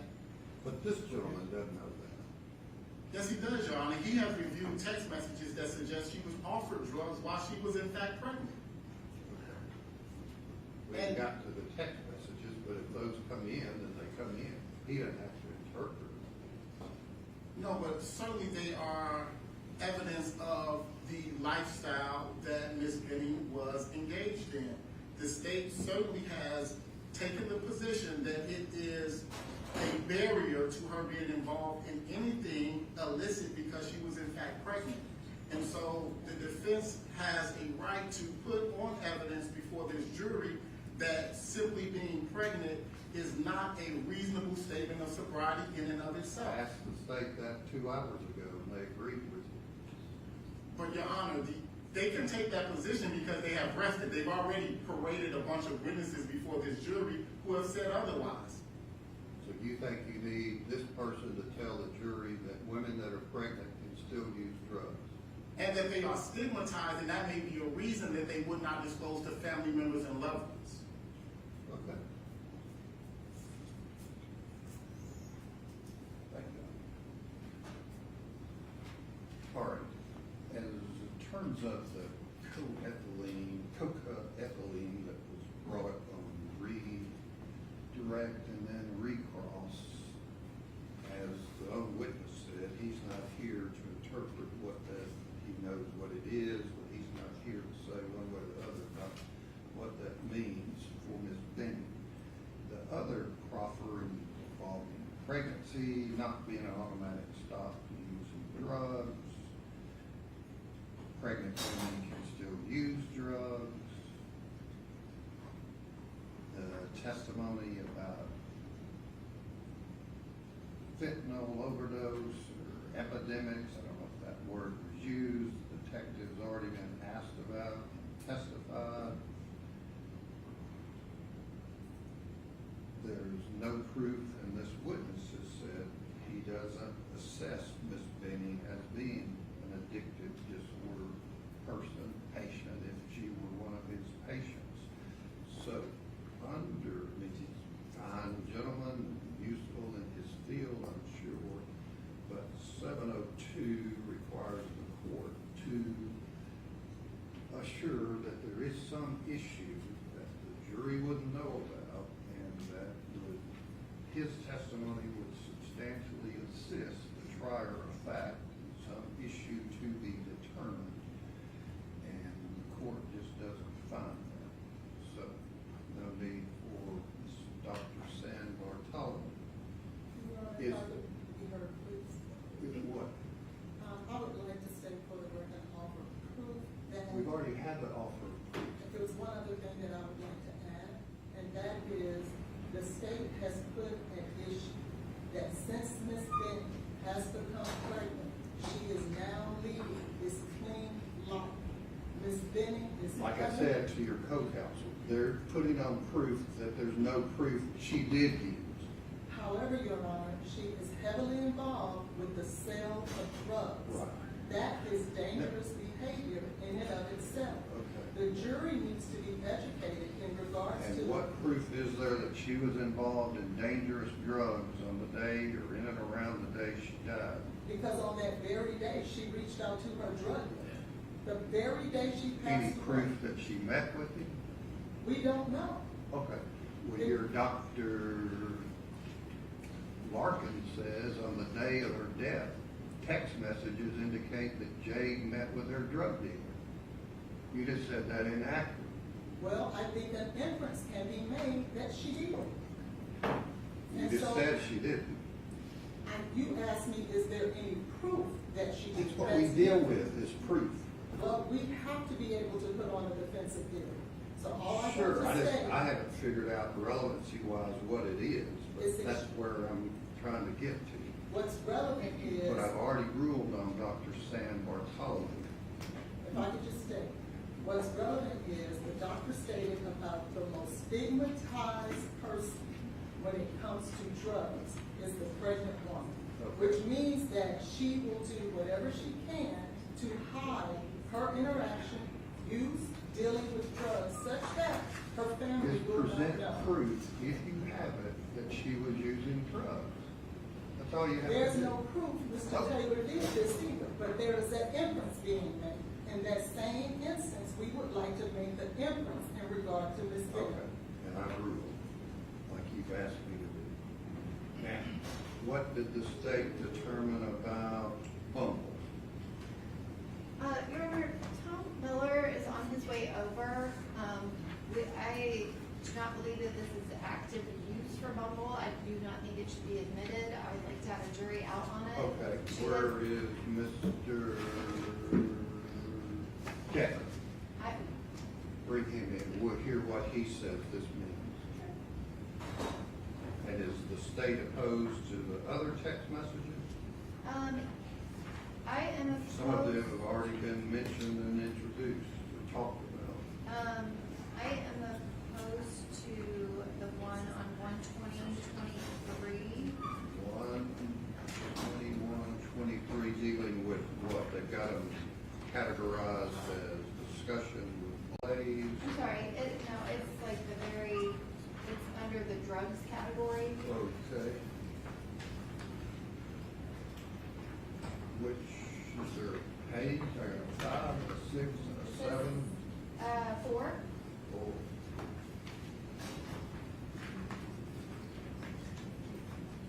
that's the metadata with the message. You talking about, could I get an 8 of top shelf? Correct. What is your objection? My objection is she's not ordering this for herself. It's in January and it's not relevant. We've already had testimony related to the same thing. Correct, but they can put on other proof. What's your other objection? On page 5, that is a received message, not a sent message. I don't know what Mr. Edmonds gonna say. So it's received, but it's still drug related, right? Correct. Okay. Anything else? Yes, on 6, it's from 11/5/22 and it's received. The state submits it's not relevant. Okay. What else? Also number 7, it's received, it's from January 18th of 2023. Okay. Anything else? On page 8, the reference to Adderall, I feel like we have already been through. This is not Adderall that Ms. Benning was requesting for herself, it was for her friend that was out. Right, we just confirms that, right? I'm sorry? This just confirms that. That's Yes. for someone else. No. Right, this is like someone else is asking for it, not Ms. Benning. Okay. Anything else? Anything else? Number 8, I feel like actually clears up the That's the Mario one you situation. just asked about. I'm sorry? That's the one you just mentioned. I'm sorry, that was number 9, was the one that kind of clears up the Mario situation because she wasn't ordering it herself. On number 10, there's no date on this. Also, it just seems cumulative. So there's no date for the message sent. There is a date. They just cut it off. And the thread, they included 235 messages, which doesn't seem useful, but it doesn't tell you what date this message was sent. Okay. We'll see what they have to say in their product. Anything else? Number 11, like everything, he's printing stuff without the usernames in it. This message would have a username, but it's clearly someone else asking for narcotics. It just seems like Okay. it's Mario, and that would be important to the other texts. Anything else? 12, I don't have an objection, pages 13 through 15, no objection, communication with Blaze Taylor, no objection. Plans with Blaze Taylor, again, I don't have a specific objection, I just have no idea why we would submit a message without the person the message is sent to. Okay. And then the Bumble, I have a giant problem with. Okay, we'll hear about that. And the Jerry Porter messages, the state's objection is that these are not relevant to any issue before the court. According to the defense theory, it shows you talking with another guy, texting another guy. These are texts from December. Right. The first page is from December, so she's not even speaking to Mr. Taylor then. All right, if you'll step up, Mr. Devlin, raise your right hand as you sworn. You swear to tell the truth, so help you God. I do, Your Honor.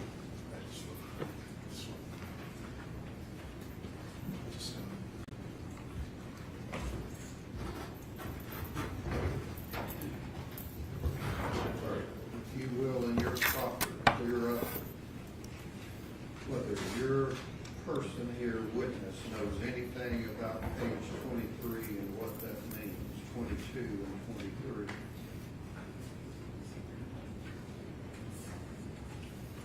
Mr. Devlin, could you please state and spell your name for the record? Sure. My name is Eric, E-R-I-C. Last name is Devlin, D-E-V-L-I-N. And Mr. Devlin, how are you employed, sir? I'm currently the managing director of the Lone Star Forensic Group, a digital forensics company based in Houston, Texas. And could you give the court your credentials in regards to the digital forensics? I have an undergraduate degree in history, political science, and film out of Southern Methodist University. I have a law degree out of South Texas College of Law. After graduating from South Texas College of Law, I took the bar exam, passed the bar exam, became a prosecutor at the Harris County District Attorney's Office, which is Houston's DA's office. I was a prosecutor there. I tried everything from traffic tickets to death penalty cases, but spent most of my time as the chief of the cybercrime, human trafficking, and child exploitation divisions. After I left the DA's office, I opened a forensic company, and I've received thousands of hours of forensic training. I have certifications through a variety of platforms. I have examined thousands of cell phones. I have testified in state court, federal court. I've testified in, so far, I've testified in Ohio, Texas, Florida, South Carolina, and Indiana. And have you had any specialized training in regards to cell phones particularly? Yes, I have specialized training from Cellebrite. I have specialized training from Magnet Forensics. I have specialized training in generic phone forensics. I also have advanced smartphone training. Have you had any occasion to publish any publications and/or articles? Yes. Have you been certified as an expert in forensics, digital forensics, prior to today? Yes. And will you be opining and/or getting information today from the cell phone and dump and/or forensic download of Ms. Jade Benning's phone? Yes, ma'am. At this time, I will tender Mr. Devlin as a forensic expert with the cell phone of Ms. Tell us what page 23 means.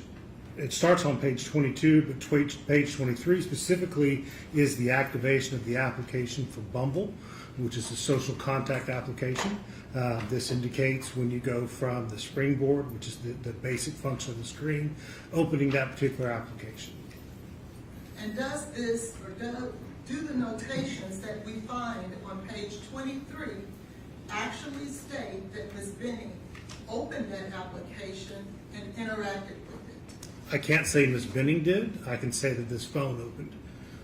Thank you. And did they do so on each and every occasion? Did this phone, every notation that we see here, did it in fact interact with the Bumble application? Each one of these is an interaction with the Bumble application. And it's not simply just a notification? No. Interacting how? Either opening it, closing it, switching it, adding in, making contact with the actual application. Can you tell me that Ms. Benning was communicating with, accessing information about other men? No, sir. Can you tell us what is the purpose of the Bumble application? What is its purpose? What is involved? The Bumble application describes itself as a social contact application. So while many people use it for the purpose of dating or hookups or other interaction, other people use it as a contact social media application, that type.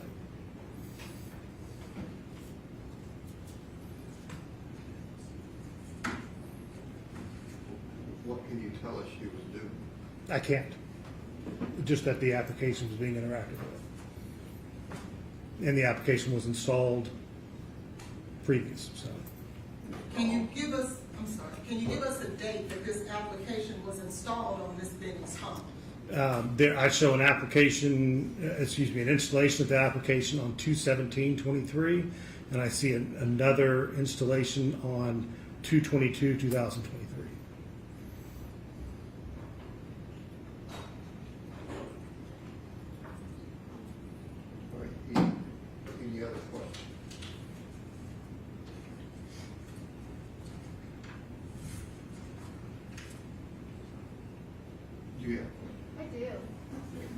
Mr. Devlin, did you pull out the information where Ms. Benning registered with Bumble August 6th of 2022? I didn't see that part, so. Okay, so you were searching specifically for user activity on Bumble, and you didn't just put Bumble in as a search term in the Axiom software. When I was, sorry. Did you not do that? Oh, I did enter Bumble as a search term, that's correct. Okay, but you missed where she got a text message from Bumble with her registration code on August 6th of 2022 at 12/17/27. Your Honor, if I could just note, that might have been during the date-limited portion of our search. No, you wanted to go back to January 2022. I don't think we were allowed to go back on those issues. We were limited to certain issues that we could search. Well, you're wanting this witness to testify about her accessing Bumble, so they're asking their questions. Go ahead.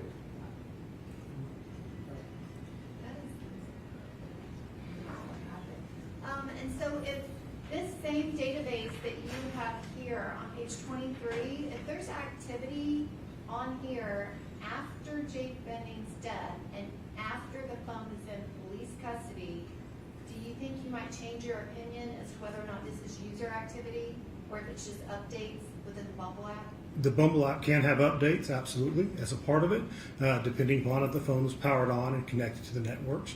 I did see actually registration codes. I did see other messages that were what we call system-generated messages, but I didn't see any messages at all on here with her communicating with anybody on the Bumble app. So no messages with Ms. Benning communicating with anyone on the Bumble app? not that was recovered, no ma'am. So it's possible that she could have even gone in to look at one of her girlfriend's profiles just to give her some feedback as a nice friend. Some people do that, yes ma'am.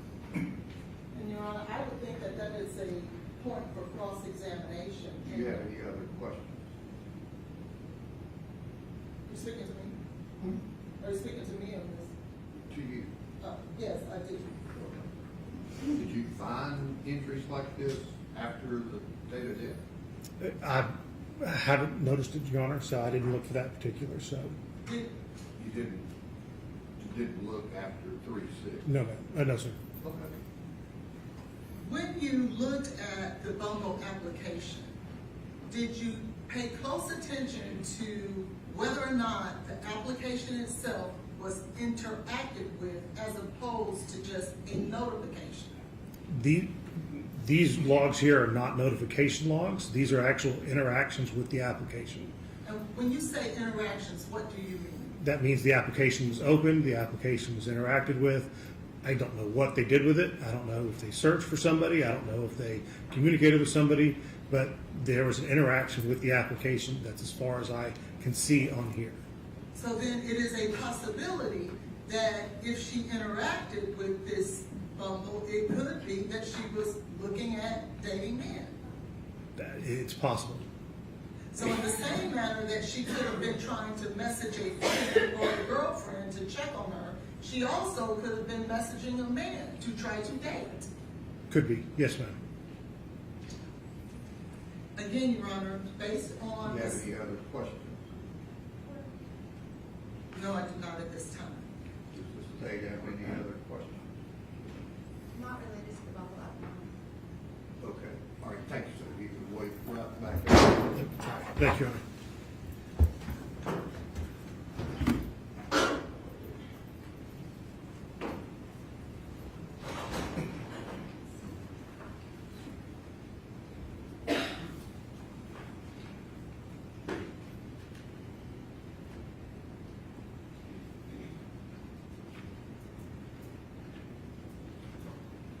Two pages, Ms. Collins, 22 and 23 prove that Ms. Benning was dating other men. I think it infers that she was dating other men. There are other messages that we also believe that she was dating other men in connection with that. And so What are you speaking of? I'm speaking of in December, when she was in fact pregnant and living a clean life, she sent naked photographs to 3 different men. These That's things not are, in what you said. it's not because I did not want to put that type type of information in here, but it is important. So you're not planning on asking about that? I do plan on asking about that. That's why I'm bringing it to the court's attention now, because the state So has. what other texts are you wanting to introduce to this jury? Outside of this, I want those text messages. Where are they? In December. I did not want to print out those types of photographs. You're wanting the jury to see them, right? No, I do not. I would just like for them to hear about them. That's why I never printed them. I was not going to print those text messages. Neither did I want to make them a part of the record, but I do want to talk about it. It is only fair that Mr. Taylor, who has been painted as someone who doesn't care, dating other women while he's with Miss Benning, that he is not afforded the opportunity to show. Trash her. No, they're trashing him, if that's the case. So you want to trash her? No, I want the jury to have all the facts, Your Honor. That is all. That would be great if in fact it's proven. Well, I can tell you those 3 messages are proven in December. Has the state seen those? No, Your Honor, the state has not seen them. Well, I thought you downloaded her phone. I haven't looked at every single thing on her phone, and particularly whether or not she's dating men in December when they're broken up. The state's position isn't irrelevant. That's the first time in 7 days I've heard that.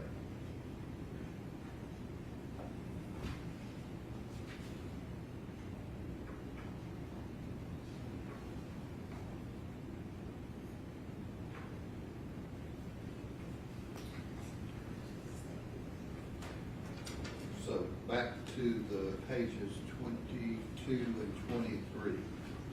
What does that show me under 401?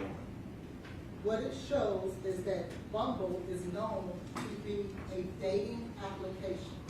It is not known to be a place where you go and look, say hello to a friend. That He would said be- it was.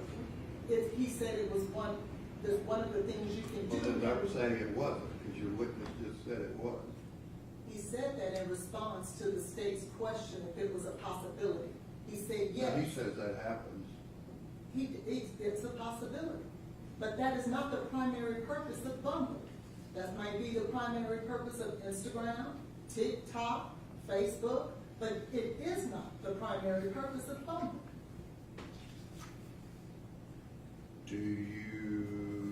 Would you acknowledge, and I doubt you would, but I just ask it, that if you want to inquire with your witness, Mr. Devlin, about the application, Bumble application being installed on 2/17 and 2/23, that the state can also ask him if he looked at August of 2022 when it was installed? Yes. And your position is what? If the state can talk about August of 22, Just ask what they asked when the witness was in here.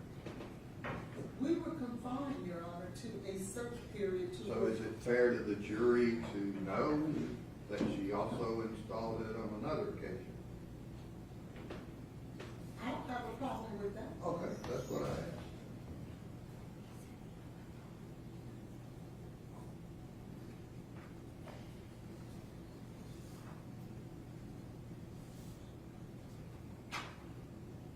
Okay, the other issues that the state had, you can cross-examine, find out dates, find out whether it's received. I mean, if it's received, some of these, quote, drug, quote, involvements, it's received, so. It's like dating men, what does that have to do with 225? Lord, if I know, just like these others, but that's one of their many theories. So remove page 23 from your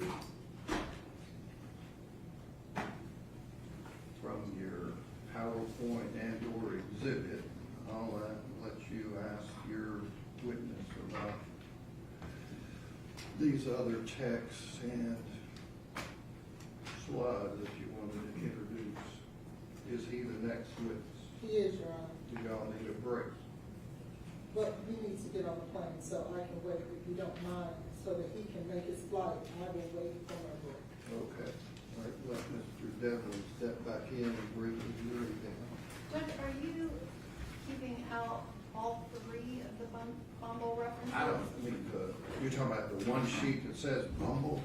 Well, yeah, I don't know why I'd bring it up if you're keeping the other pages Well, out. There's 22 and 23 are the Bumble pages. 22 just confirms that, according to him, she installed it. So you can pull out 21 and 23 and ask him about 22. Okay, so 20, because I have a presentation on my, so 22 can stay in, 23 comes out. And 20. 21, 23 come out. I don't have an objection to 21 if 22 is staying in. I was trying to clarify that before. But 21 is just some creep.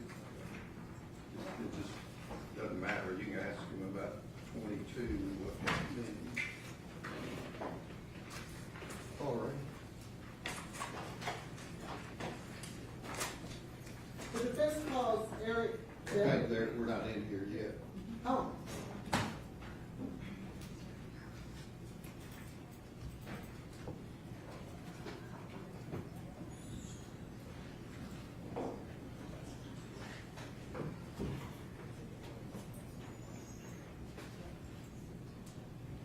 My digital expert is here, Your Honor. I'm assuming he can be present for this. Okay.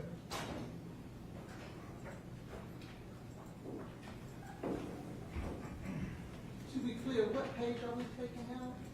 Do you have Mr. Grant? Yes, I have it. It's page 23, if you want to read.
All right, deals with that for a treat. The defense calls Eric Devlin. You swear the testimony you're about to give to be the truth, so help you God. I do.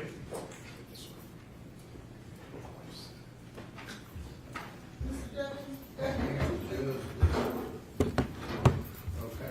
could you please state and spell your name for the record, please? Sure. My name is Eric, E-R-I-C. Last name is Devlin, D-E-V-L-I-N. And Mr. Devlin, how are you employed? At the present time, I'm the managing director of the Lone Star Forensic Group. We're a digital forensics company based out of Houston, Texas. And where did you get your education, sir? My undergraduate degree is from Southern Methodist University. My law degree is actually out of South Texas College of Law based in Houston. And did you take the bar? I did. And And did you pass the bar? I did pass the bar. And after you passed the bar, can you tell the jury how you were employed? I was employed at the Harris County District Attorney's Office, so that is the prosecution office for the city of Houston.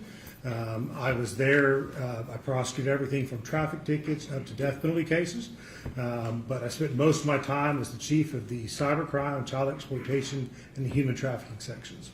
Have you had any specified training as it relates to digital forensics? Yes, while I was a prosecutor, I actually began taking forensic courses to be a better prosecutor, present those cases in court better. While I was taking those classes, I actually realized I liked that better than the practice of law.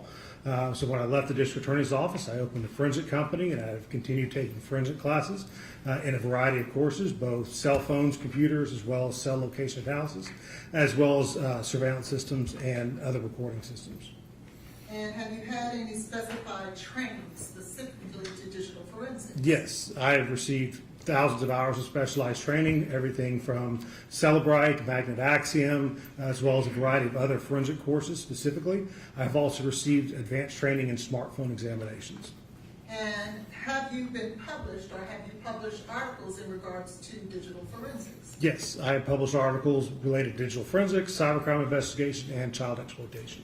And have you had the occasion to testify before in digital forensics? Yes, I frequently testify in Houston, where I'm based out of, but I've also testified in Florida, South Carolina, Ohio, and I think I'm missing a couple. So, And have you had the occasion to testify on both sides, for the prosecution and the defense? I more frequently testify for the state side than for the defense, but I do testify for both. So, Thank you. At this time, I would tender Mr. Devlin as an expert in digital forensics. Any questions from the state? And I would offer Mr. Devlin's CV as an expert. Okay, get that, the one. All right. All right, again, ladies and gentlemen of the jury, Mr. Devlin be allowed to testify in his field of digital forensics. You can place such weight as you choose to upon his testimony. All right. Mr. Devlin, have you had the opportunity to review the digital download of Jade Benning's phone? yes, And in doing so, have we asked you to locate specific text messages, not all of them, but just a representative of some text messages? yes, Specifically, I'd like to draw you to page 3.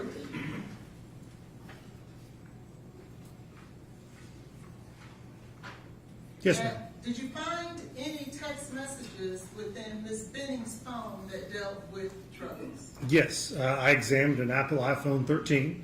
I was asked to examine and review the forensic extraction that was done by law enforcement.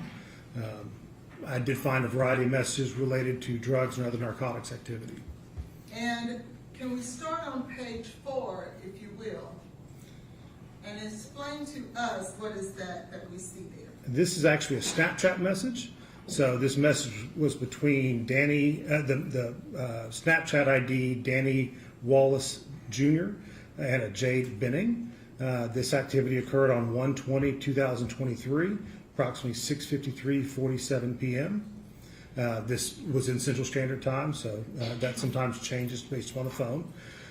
This was a message that the user account Jade Benning posted to the Danny Wallace Jr., specifically stating, hey, could I get an 1/8 of top shelf and 1 Sativa or hybrid cart? Do you happen to know what a sativa and hybrid cart is? I am familiar with it. I am familiar that they are narcotics. I am not familiar with exactly what kind of narcotics they are. Okay, well, draw your attention to page 5. Yes, ma'am. What date is that, sir? This was 2/3/2023, approximately 9:57:21 p.m. And is this message from or to Jade Benning? This is a message from Jade Benning. And could you read the message for us, please? It says apple fritter with the emoji of a fire sign, $25 eighth, $50 quarter, $100 half, $150 zip. Thank you. And on to page 6, please. Is this message to or from Ms. Benning? This is a message that was posted inside the Telegram chat room, so it's not one sent by Ms. Benning, but it was received on this device. What is a Telegram chat room? Telegram is a social media site, a communication site. It's created by an individual out of Russia. It is advertised itself as to be super encrypted. It is not a good place. So. And was this application downloaded on Ms. Benning's phone? Yes, ma'am. Can I draw your attention to page 7?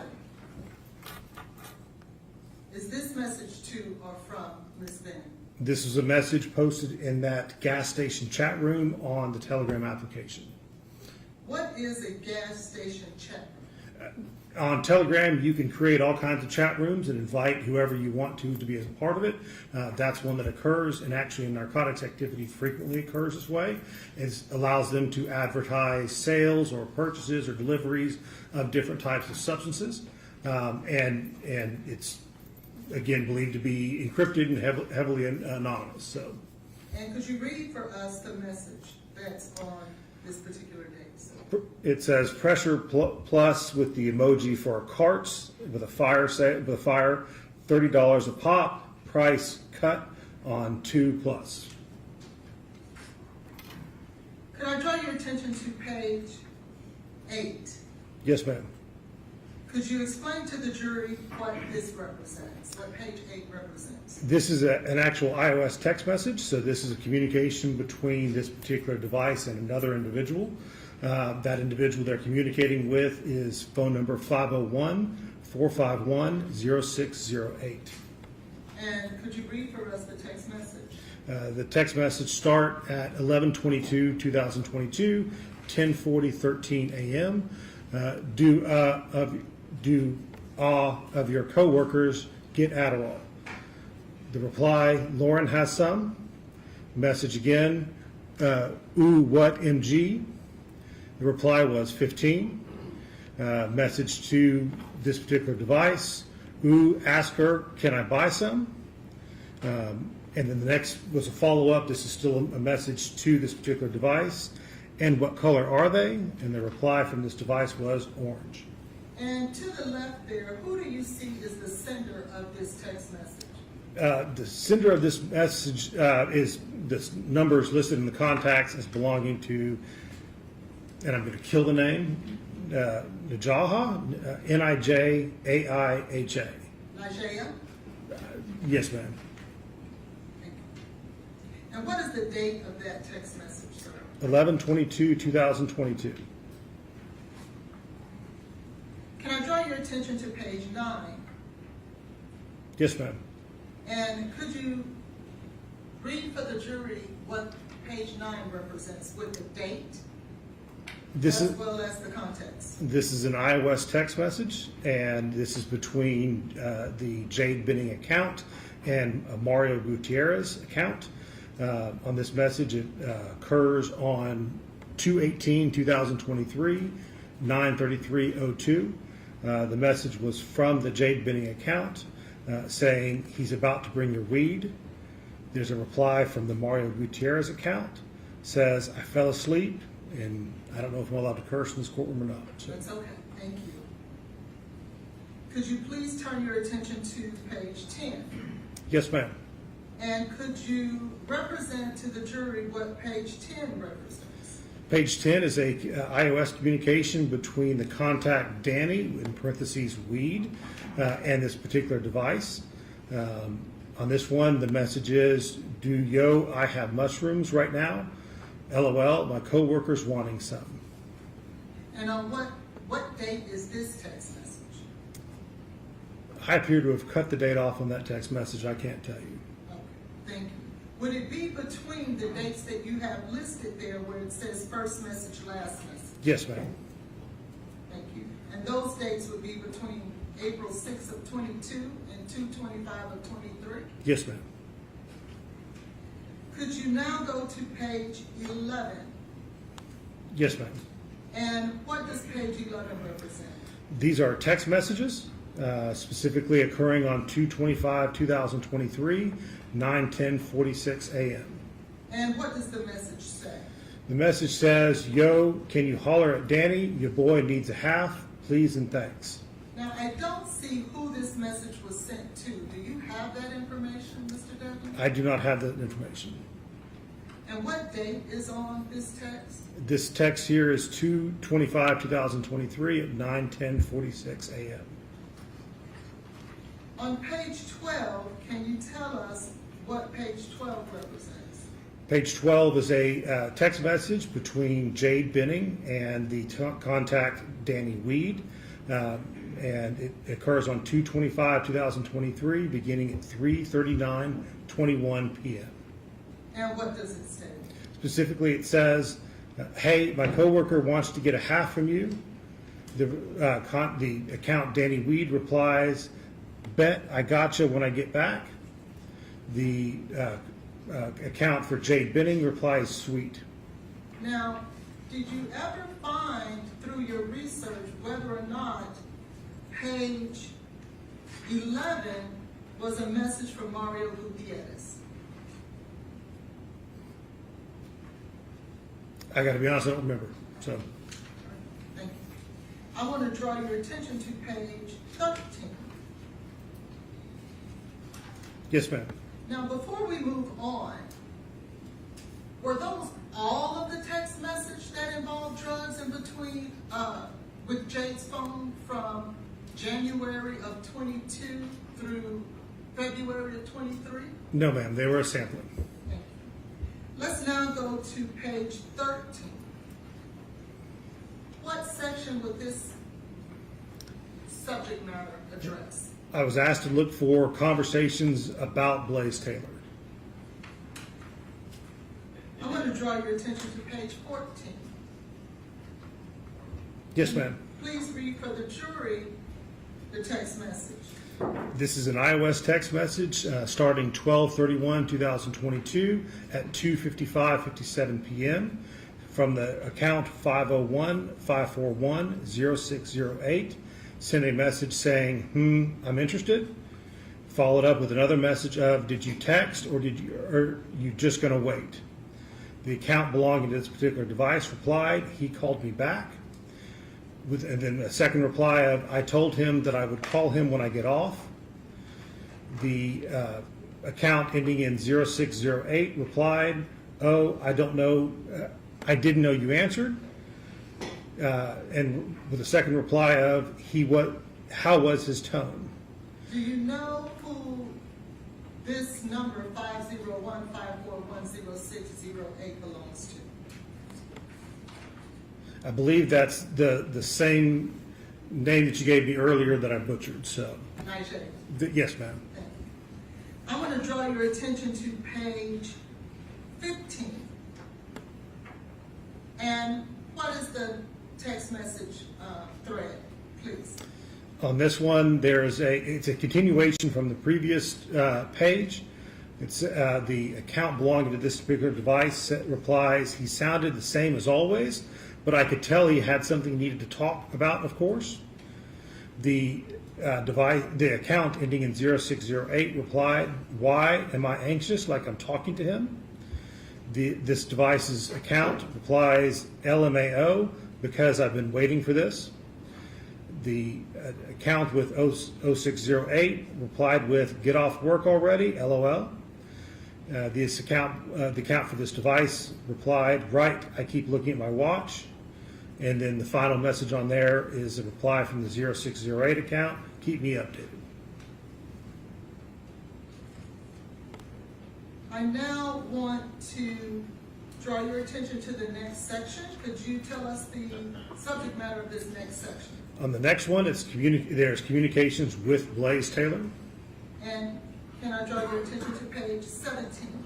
Yes. Can you please read that text thread for us? Yes. In fact, I'm sorry, these are smaller, so I may read it from your larger screen. This particular account, the local user account, initiated a message saying, thank you for coming to help/see the new place. I'm glad we got to talk about all that we did. It gave me a better understanding on some things I didn't have before. Hope you feel a little better as well, babes, with an emoji. The reply was from the phone number ending in 5738. Thanks and no problem. Just want to keep communicating and stay on the same page. The second reply of loved. Thank you for coming to help and see the new place. This account replied 100% agree with you. Another reply 100% also turns me on when we have our talks. The account ending in 5738 replied laughed at 100% also turns me on when we have our talks. With another reply of why LOL. Then another message of I feel like most of the time it's really me telling you stuff you probably don't want to hear. Now, in regards to this text message, is this Jade Benning's phone in the blue? It is. Can we now move to page 18? This is a continuation of that text thread, the account ending in 5738. I feel like most of the time it really me telling you stuff you probably don't want to hear. The next message was from the Jade Benning account. Not necessarily. You're just keeping it real at the end of the day, and that's all I ask of you. And because to see you serious, for one, LOL, and us being able to calmly communicate about the situations we have in front of us just lights me up. The account ending in 5738 replies, LOL, okay. Well, I said I'll always be up front and answer any questions you have. This account here for this device replied, heard you. And this device, this account, the one ending in 5738, was under the contact name of Blaze. Thank you. Let's now move to page 19, and what subject matter is this section? This specifically is related to messages regarding plans with Blaze Taylor. And can I get you to turn to page 20? Yes, ma'am. And could you read for us the text message here? This message was on 2/25/2023 at 12:03:10 p.m. The message was sent saying, okay, LOL, I'm going to plan to do a little at-home paint with Blaze tonight. And what date is that text message? 2/25/2023. Can we now move to the next section? Yes, ma'am. And what section is this? The label on it is Bumble. Can you please identify page 22 and explain to the jury exactly what this is? This specifically is a set of logs related to the installation of the Bumble application. What is the Bumble application? Bumble is an application that's on both iOS and Android devices. It's described as a social contact application. And what day do you see that this particular phone installed the Bumble application? There is an install of 2/17/2023 and another installation date of 2/22/2023. And can I draw your attention to page 24? Yes, ma'am. And what is the nature of this section? I was asked to find some communications related to Jarius Porter. And can you read for us on page 25? Yes, ma'am.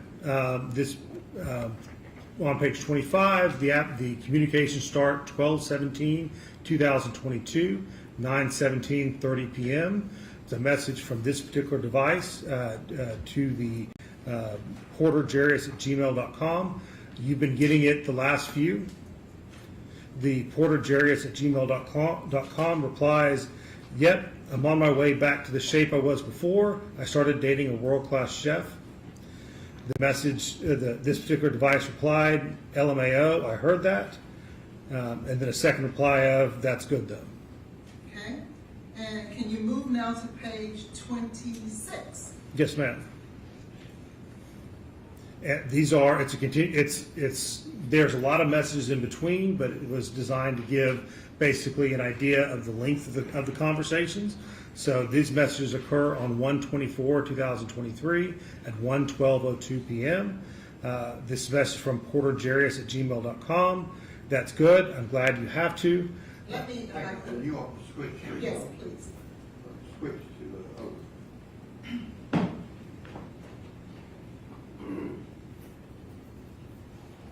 I'm sorry, can I, do I continue?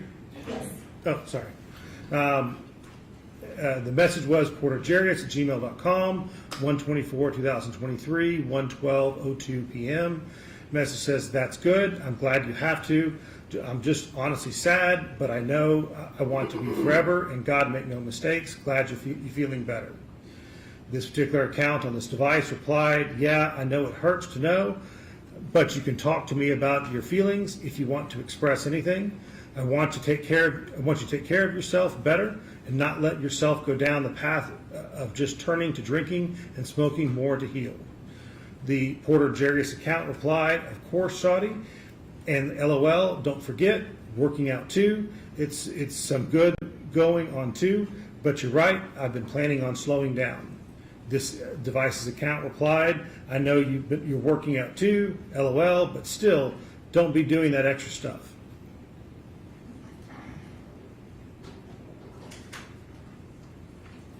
And the next text message that you got.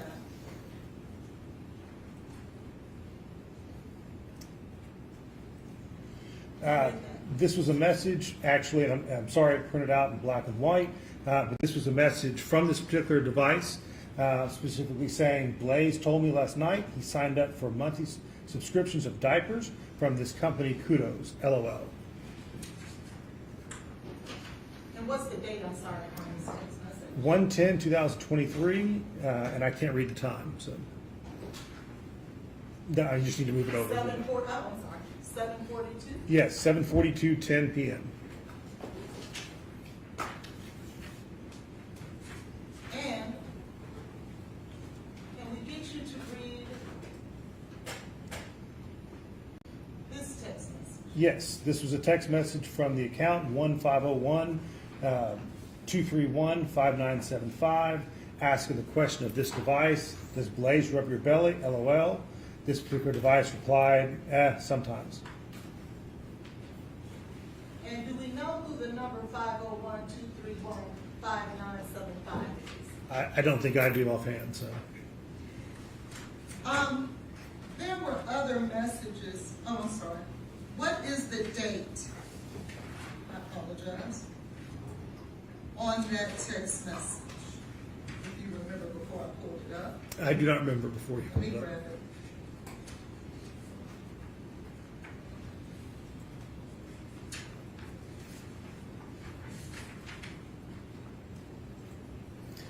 Those messages were 1/25/2023, began at 9:30:11 p.m., ended at 9:30:35 p.m.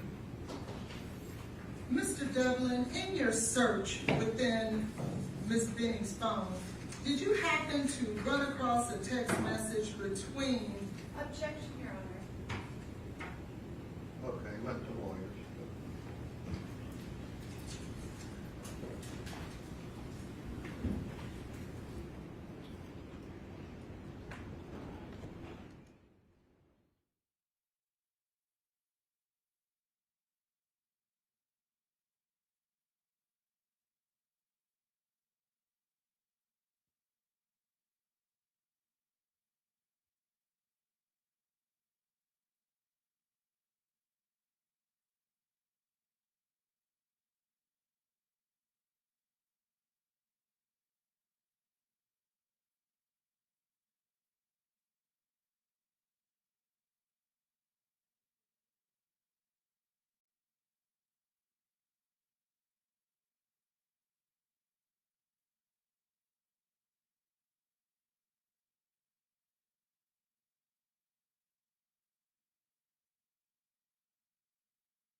Did he receive a text between Isaiah and Ms. Benning?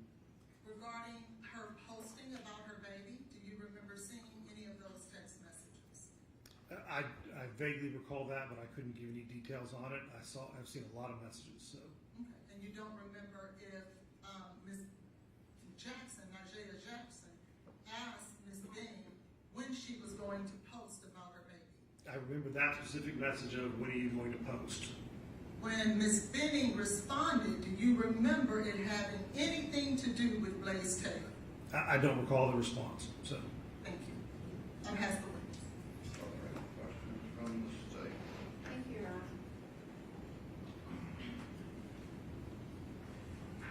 Honor. Mr. Devlin, you have gone through and testified about some random text messages. Would you agree? Yes, ma'am. Okay.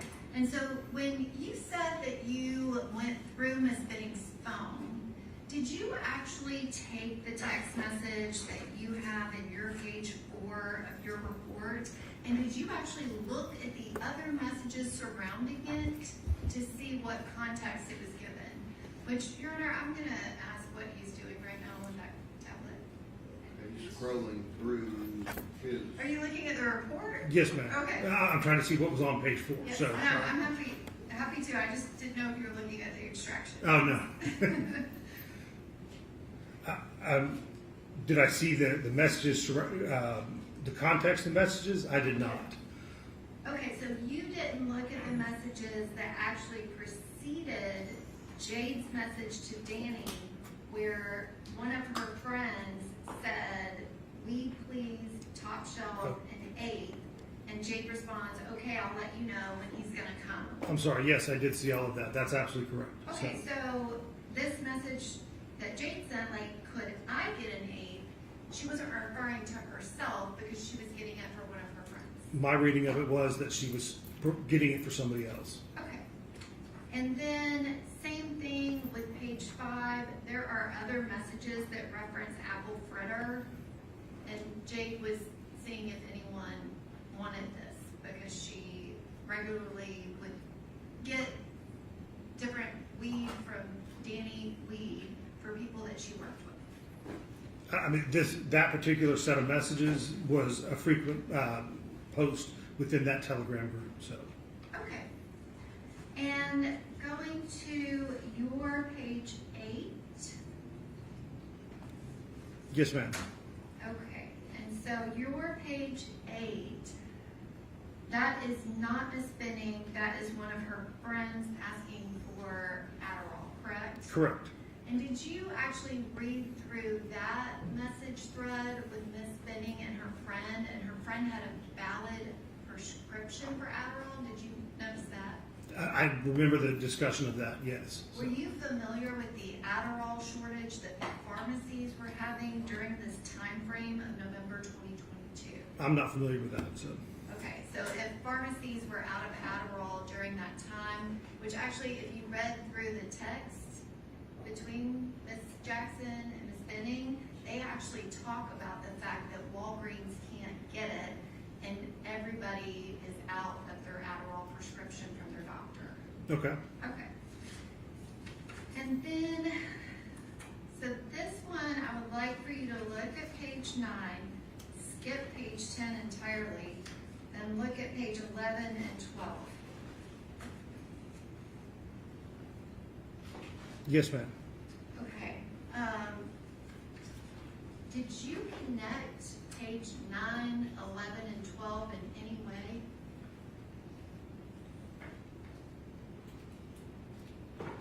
Did I connect them? I don't guess I understand your question, so. Okay, well, page 9 is actually the last message in a sequence of messages, but you put it first.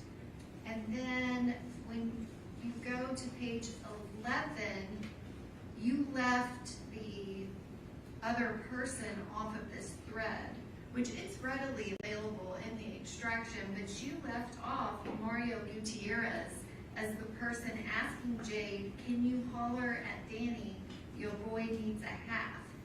I do recall that, yes, ma'am. Okay, so that's Mario Gutierrez, but you left his name off of this. When I pulled it, I don't think it was included in there, but that's correct. I believe it was Mario Gutierrez. Okay, and then page 12 follows where Ms. Benning asks Danny very specifically, and this is on February 25th, "My coworker wants to get half." And Danny responds, "Bet I got you when I get back." Yes, ma'am. Which, and I apologize, page 9 doesn't actually relate other than it's from that Mario thread, the time that Mario gets anything is on February 18th, but your report listed 2 dates. It listed the 25th, which kind of inferred that the messages you included in 11 and 12 were on the 25th. But no one meets Danny on the 25th. You would agree with me about that, wouldn't you? I have no idea if anybody met Danny on the 25th, so. Because there's absolutely nothing in Miss Binning's phone that indicates that happened. It's the opposite. Danny said, I'm not here. I'll hit you when I get back. I do recall that further messages where he said, I'll hit you when I get back. Okay. And on page 13, this section is labeled a conversation about Blaze Taylor. And that conversation, that's not the only one, correct? There's quite a few messages about Blaze Taylor. Okay. And this is from December 31st of 2022. And then again, the next section that you have that begins on page 16,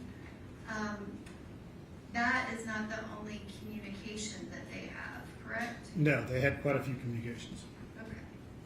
And then we get to page 19, which is plans with Blaze Taylor. And again, on page 20, for some reason, even though it's in the extraction, you left off the person Ms.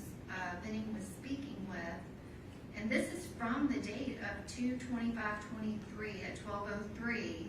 She messages her best friend, Nigella Jackson, to tell her that she's gonna plan to do a little paint with Blaze tonight. So you didn't put in the thread that they were talking about where to get the paint and maybe Dollar Tree would have it. Do you think that may be connected to why she stopped at Walmart?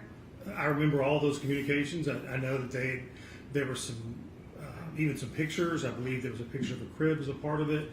There was talk about what they were going to paint. So, I mean, there's a couple of those messages. Yes, ma'am. Okay. And then on page 22, you have this Bumble information, which you have an install date. But you didn't include the message that showed that Ms. Benning registered for Bumble in August of 2022. This was, when I ran this particular search term, this is what came up. But we talked about those messages before. I did see a message back in August of 22 that showed a previous registration for Bumble. And did you notice that the app was only in focus for 119 seconds? Not very long. It was very quick, wasn't it? Yes, ma'am. And you don't have any user data to show what was happening when she accessed that app. Correct. And so, like, if I thought that Kendall had a Bumble profile and I just wanted to go click on it to look at it, to kind of give her some feedback as a girlfriend, it could have just been that. Absolutely. Okay. And then you included some random messages with Mr. Jerry Porter. Did you notice that they were very close friends? They appeared to communicate quite a bit. So during that period. As very close friends. I don't know enough about them. I just know I was asked to pull these messages. So. Okay. And then the last messages that you apologize for being in black and white, so they don't have a page number. Do you know what I'm referring to? I do know the message you're referring to. So. Okay. So this is January 25th of 2023, and it's just a message from Jade's mother asking her, does Blaze rub your belly? And Jade responds, sometimes. Right. Did you keep reading the messages on where her and her mom actually message back and forth and draft a message from Jade to send to Blaze to tell her how much she wanted him to go to her OB appointment where she was going to find out the gender of their baby? I recall something along those lines. Yes, ma'am. Okay, and you recall the messages where Blaze Taylor did not go to that appointment, correct? I'm unaware if Mr. Taylor went to that appointment or not. So You didn't look at those messages where he didn't show up? I read through them. As to whether or not he did or didn't, I don't recall that. So. Well, do you recall that he never went to a single OB appointment with Jade Benning? Objection, speculation, this witness doesn't know that. Okay, you ask whether he reviewed any text about that, but Did you review any text messages where every time she had an appointment and asked him about it, you didn't go? Objection, counsel is testifying. And do you recall any text messages about appointments? No, Your pregnancy appointment? No, Your Honor. recall. And the last message where Ms. Benning tells her mother that Blaze told her the night before that he signed up for a monthly subscription for diapers from this company. Did you find any other mention that proved that Mr. Taylor actually signed up for a diaper subscription? No, I did not. Thank you. Any other questions?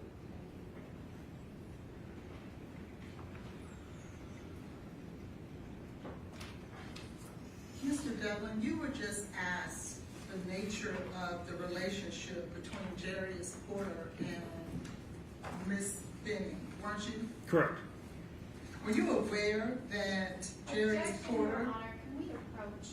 you know, she opened the door when she asked the question. I don't know what you're wanting to ask, but you can approach the bench.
Any other questions?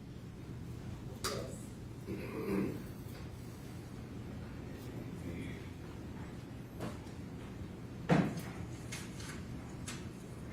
Were you aware, you stated on cross-examination that Ms. Benning actually downloaded Bumble first in August?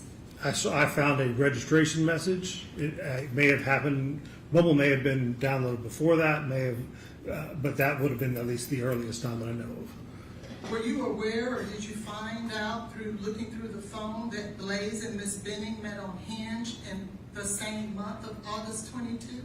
I did not see that, so. In regards to Mario Gutierrez, did you notice through the phone that Mario Gutierrez is the significant other of Lauren Weber? Yes, ma'am. And Mario Gutierrez on the 25th is the same one asking Jade to get her narcotics. Yes, ma'am. And that's Lauren Weber, the person who went inside of her home when was told not to, the crime scene. That is her. Okay, yeah, see, there's disputes about it, so don't throw that up like it's true. So what is your question? Your Honor, she said she did it. Said she In did regards, what? she said she went inside of Miss Benning's Right, home. we've heard that, but there's nothing about police. We've heard all that today. The jury's heard it. So what is your question that this gentleman would have a foundation about? Did you have an opportunity to look through the text messages between Jane Benning and Jarius Porter? Yes. Did you find that they were a little bit more than just friends? Having read through the messages, I don't know if they were just friends or if they were what they call friends with benefits. I don't know. So, In regards to the appointment of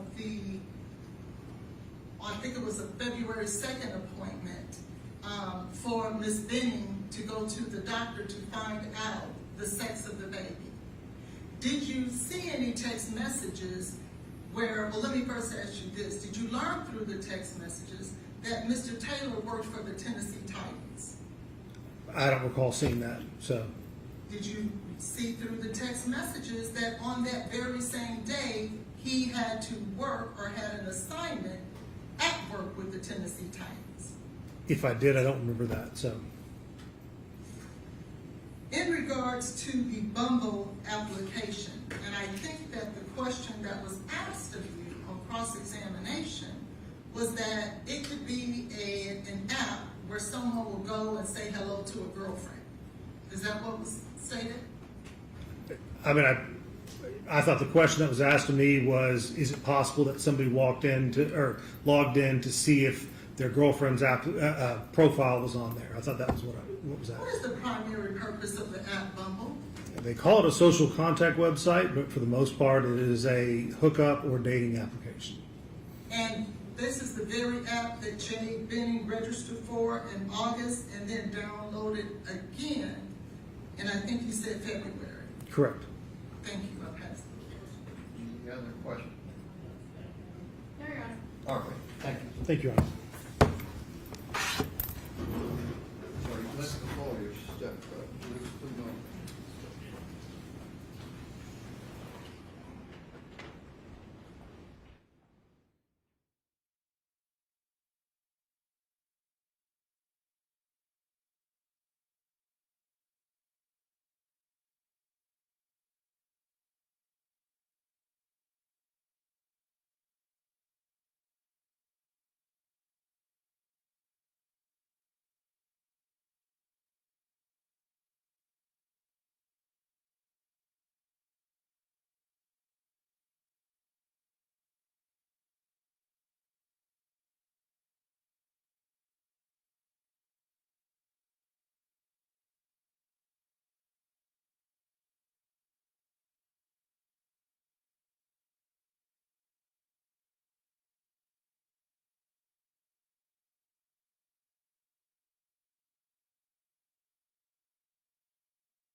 Let's show the jury down to a few other witnesses, but we have to have another jury out hearing, so instead of sending you back out and back in at whatever time, we're going to recess for the day for your purposes.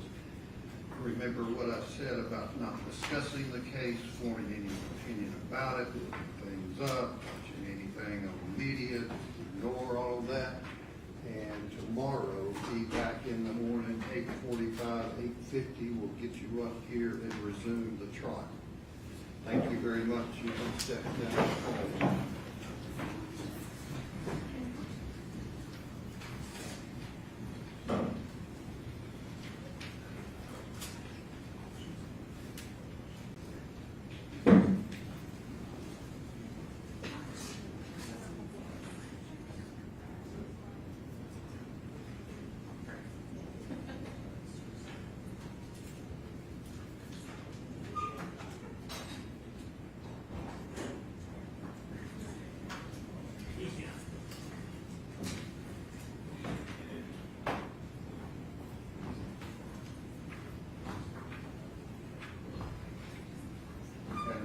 Mentioned that the bench was about having a jury out hearing the state back to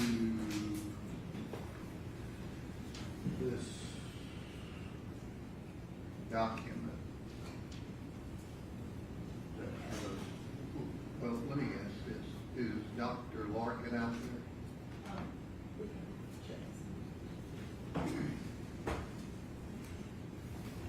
Your Honor, may I please use the lady I've been holding? Okay. All right, we'll take 10 minutes and then hear briefly from her.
anything from the state's perspective, objection-wise, discovery-wise, about Dr. Lindsay?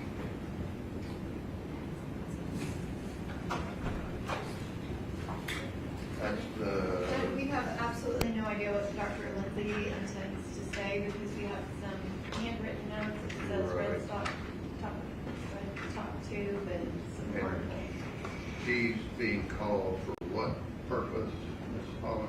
She is a toxicologist who sent over a summary as requested to the state regarding what her subject matter would be. She is going to testify to the levels of concentration of cocaine, cocaethylene, and fentanyl in the samples of blood and urine of Joe. She's going to be able to testify to an amount of cocaine that was taken? She's going to be able to opine on the amounts that are listed on the toxicology reports and the litigation papers. Okay, in terms of whether that, they are numbers that you actually rely upon? Correct. Okay. So She'll be she's gonna be opining about what you asked Dr.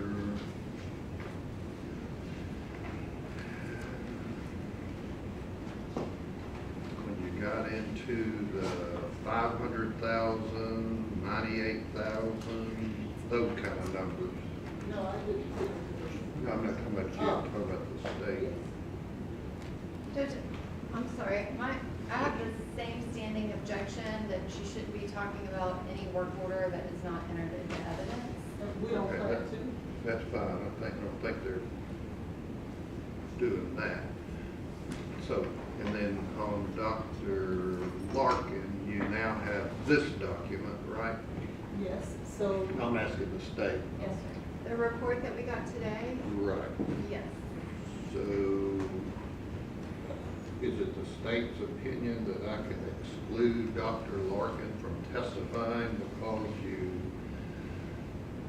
just today got this document? Yes, Your Honor. Based on what?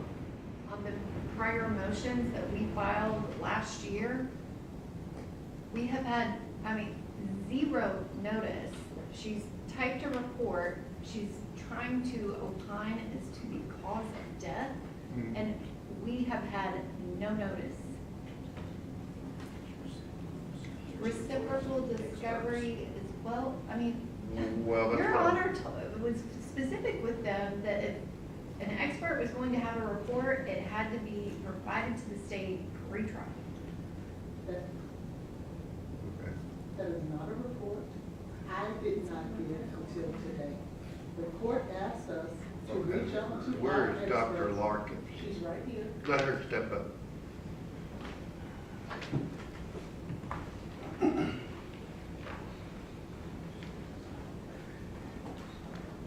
Stand right here, raise your right hand. Raise your right hand. Need I to swear. what? This one here. Do you need to do something? So you change out batteries? Okay, go ahead. We waited on everybody else.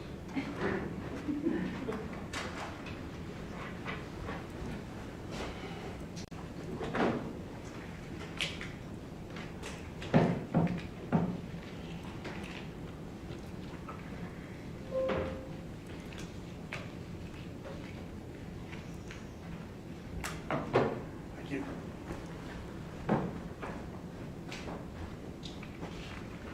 Did you generate this two-page document? Yes, sir. When? This weekend, I guess. And you gave it to who? I was asked this morning to send Gave my it to who? notes. Did you give it to anybody this weekend? No, I did not. Why did you compile this two-page document? That is the way that I approach when I'm going to do something like this. In my Why mind, I wait need till to. the last minute? Yes, sir. Why is it? Because I'm going through what I put together over time, and when it gets closer to me going to testify, I want to make sure that I clearly and concisely put my points. I was an engineer before I was a doctor, and Okay, that's why I so approached the when did problem. you send this to anybody? This morning I was asked for notes, and so those are the notes that I have. So I sent those when I was at the airport this morning, about 10:30 maybe, and I sent that to Letitia and her team. Any questions from the state? Dr. Larkin, how long have you been working on this? That was just very quickly putting that together. No, she didn't ask that. You're talking about the case? Right, how long have, you said that you just at the end put your analysis together that you've been working on. How long have you been working on your analysis? I think I got asked to, I think when originally they were in Nashville a few months ago, I was told about the case, and then more recently, I've done work on reviewing all the records, and that's probably within the past month or two. I don't know for sure, but more recent. It hasn't been years or anything. Okay, so maximum 2 months, maybe a month, you've been reviewing records related to this case. Approximately. I don't know exactly when I started. I'd have to look at when I started getting some information, but Do you have documentation about that with you? I don't have it on me. I could find that out, but it's been several months. Okay. I would say on the outside, if you want a number, maybe, several months, something like that. Well, you said 1 to 2, and now you're up to several. Which one is it? Yeah, I'm gonna object to this line of Okay. questioning. This. Is there something in your phone or something you have today that you could tell us? Look up and tell us. I can tell you. Okay. Yes. We reached out to her prior to the last trial. She was not officially retained at That that was time. in January. Yes, it was. Okay. However, she did not start actually digging into the trial until probably maybe 2 to 3 months ago, before she got everything that she needed. Okay, what other questions do you have? Did you take notes along the way? No, I don't. I mean, I guess I put the notes into there. I don't have any other notes that I've taken, if that's what you're asking. So no other notes, and you put that together this morning? She No, said ma'am. this weekend, last weekend. Yes. Last weekend, but you didn't send it to anyone? I did not until today. Were you instructed to not type up a No, report? I object. I object to that line of questioning, because what I tell my expert is confidential from Mr. Taylor and his constitutional rights. She Do you doesn't. have any other questions other than that? No, at this time, Your Honor. All right, thank you. Thank you, sir. Have a seat.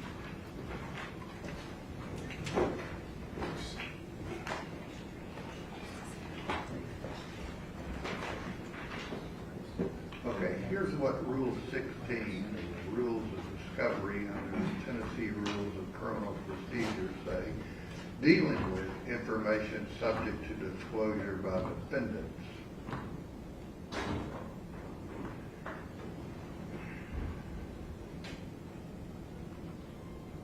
Inspect and copy or photograph books, papers, documents, photographs, tangible objects, or copies or portions of these, if within the defendant's possession, intends to introduce them. That's part A of that B1A. In terms of our discussion about what a report is, that's under B, where it says reports of examinations and tests. And the pertinent parts say that the defense has to disclose upon the defense asks for discovery, then the defendant has to comply with reciprocal discovery, which the rule says inspect, copy, or photograph any results or reports of physical or mental examinations. That's what all the appellate cases mainly deal with, is insanity, mental health examinations, and of scientific tests or experiments made in connection with a particular case or copies thereof, if the item is within the defendant's possession, custody, or control, or the defendant intends to call as a witness at the trial the person who prepared the report. So, does this document deal with scientific tests or experiments? Judge, she's giving her opinion based on the review of the tests. Right. But did she do any scientific tests or experiments? Well, I mean, I don't know, not that I'm aware of, but she refers to laboratory testing confirmed. Okay. But then on the second issue, if it should have been disclosed, it didn't exist till this weekend, which this is, what is this, Tuesday? So the state could have gotten it 48 hours earlier. So we get to the bottom line of, if there's a failure to comply with a request, the court may order that the party to permit the discovery inspection that's already untimely for that, grant a continuance, prohibit the party from introducing the undisclosed evidence, or enter such other order as it deems just under the circumstances. So, if, I haven't finished yet. If there is, I'm not sure there's a violation of Rule 16, but if there's a 48-hour violation,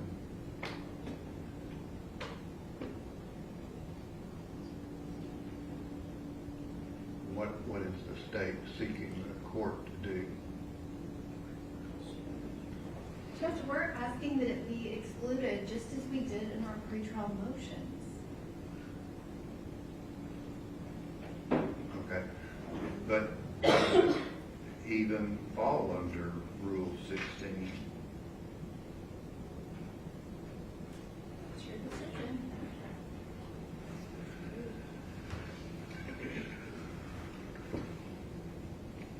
Did you carry her? I did. How do I turn over something that I don't know exists? There's an email at 10:53. So it's not a report. She has done no scientific testing. She has done nothing of the sort. She made notes for herself to prepare to testify. The court tells us, reach out to our people, find out if they have notes. Today is Monday.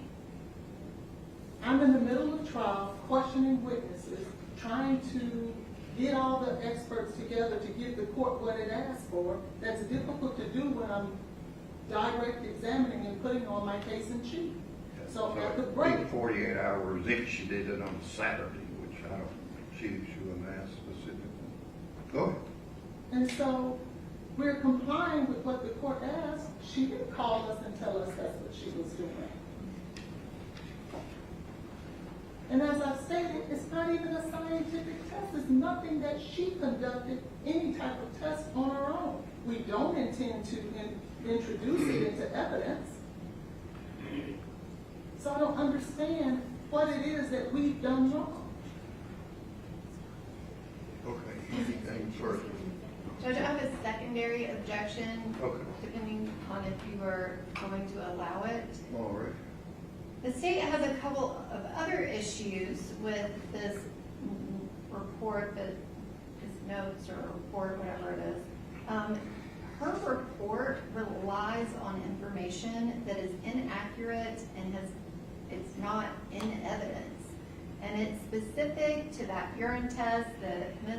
Hollins keeps attempting to ask all these witnesses about that is not in evidence. And the state is, again, asking that she not be allowed to testify to any of the lab reports that are not in evidence, but she based her opinion on a lab result that is incorrect. She also is opining as to the cause of death, and the state's position is she's not qualified to do that. I don't know.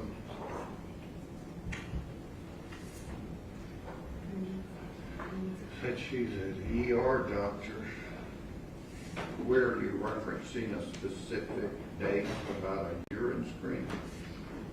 So on her handwritten notes, it's kind of, Oh, I don't have, Oh, oh, who are I'm you sorry. referencing? so Dr. Lindsay? Dr. Lindsay references that drug sample, and then Dr. Larkin, I believe, also references the urine sample. Right, it's on the bottom of page Fentanyl 2. was detected in a urine specimen that was collected before fentanyl was administered in the emergency department. Is that what you referenced? Yes.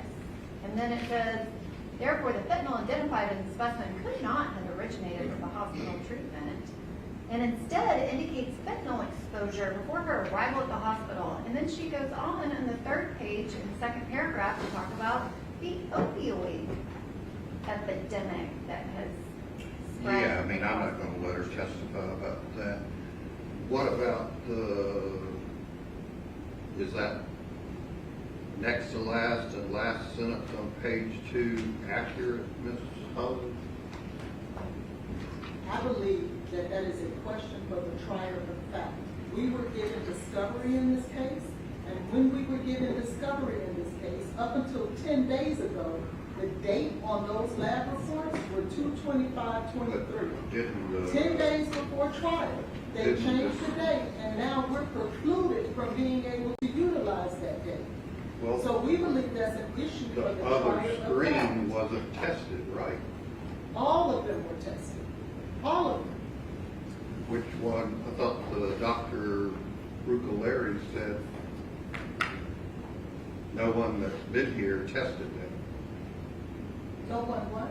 No one has testified to the test result. The work order 090 that went to some other lab hasn't been testified about. Yes, it has been. From who? Katolsky, I believe it was. Dr. Katolsky. We're referring to NMS work order 230788883. That is the one that this report is referencing, had a 2/25/2259 date. That is inaccurate. We did not correct it 10 days ago. We sent information to the defense months ago about the error on this date. We had the report corrected only in the event that it was somehow admitted during the trial, so we would not be sending Didn't Ms. inaccurate Smith, information. from your deposition you introduced, say there was no fentanyl administered? Correct, as well I'm as, asking Ms. Holland. Exactly. So what that means is when that urine test was tested. What when it urine took- test? The urine test that was tested before she was administered in By the who? blood test. In the blood test. Tested by who? Tested by MMS. no, NMS did No, not test that. They didn't. It was CFSRE. So that's where this Since when, courtroom's Judge? full of Since when does a confusion. prosecutor call a lab and be able to change a medical record and we have to adhere to it? No, I'm just asking you, is there proof No, there's that no you're proof. asking your expert to testify about? Yes, for the last 3 years. Bring back in Dr. Larkin. We'll figure what work order she's given this opinion about.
what General Norman or work orders that no one's been here lab-wise to testify about?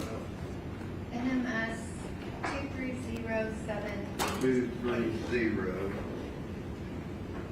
78883.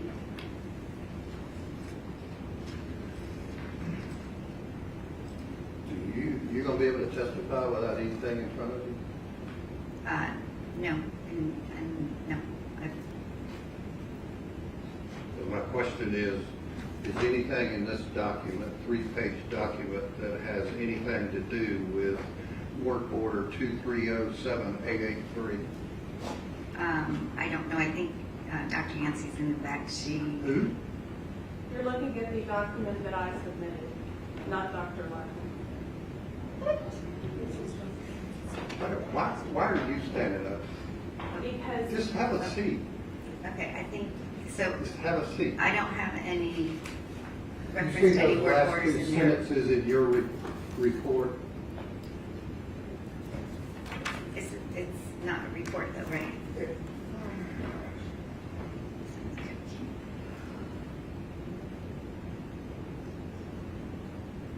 Yes, I see that. Where did you get that information from?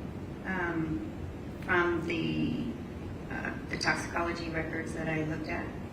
From who? What lab? I would have to look. I can't remember. These are just notes that I have. How are you gonna testify? What are you gonna use to find that out? We'll put those up when I We put will. up the notes. I can ask to have that She's put up. thinking about me. What? So you have no clue where you got that information? I got them from I have all the toxicology reports and I have summaries. I would have to look exactly where it came from. Okay. If this were a report, it would actually have reference to that. Okay, well, tell me where that information came from. I would have to have the reports Do to that. pull it up. Where is it? Is it the same report you asked about earlier or this Well, I one? can share this with you.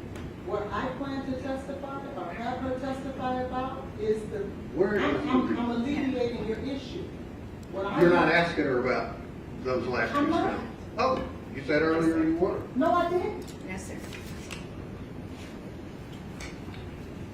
Then why'd you put this in this document? As she stated. Those are just- I'm not asking you. Those are just notes for me to So look you at. I didn't would rely never, on I've this- never ever You didn't actually rely produced on something this like last this. paragraph for any of your opinion. Not for what I'm going to be testifying to. No, those are just some of my thoughts I put Okay, down. why don't we do this? If You I had- ask her what you want her to testify about. I'm gonna tell you, she's not prepared right now to testify for that because I don't have my things together yet. She's going What to do you testify. need to have together? I'm gonna tell you what the 2 reports that she's gonna testify to. Okay, give us those. I don't have any problem with that, sir. 231-26889 is one of them.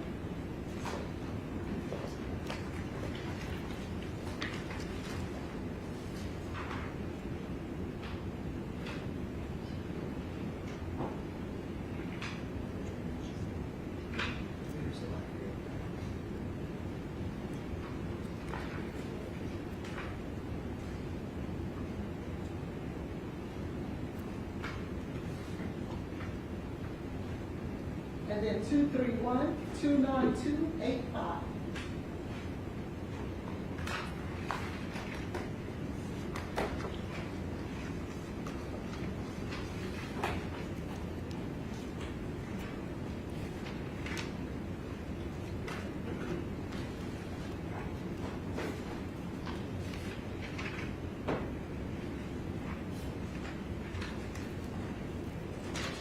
That's the first blood and the comforter. Okay. You have issues with that? I do not have issues with that. I do have issues with this witness whose non-report that I consider to be a report relies upon false information. And I don't know. Let me try to find out again. Your opinion that says the history, witness observations, clinical presentation, toxicology findings, and objective medical evidence support the conclusion that Jade's collapse is more consistent with respiratory arrest resulting from combined cocaine use and pre-hospital fentanyl exposure than with a primary sole cocaine-induced cardiac event. Is that your bottom line? Yes, sir. Where do you get the information that there was pre-hospital fentanyl exposure? Clinically, I can tell you in my 30 years of experience in treating patients with different types of overdoses, we have a clinical picture, we have the 911 call, we have the other witnesses that have spoken, we have the EMS. You're talking about the sleepy, awake, talking, doesn't feel right, that kind of Yes, stuff. and then, and the two reports that we'll be talking about on the comforter. Good.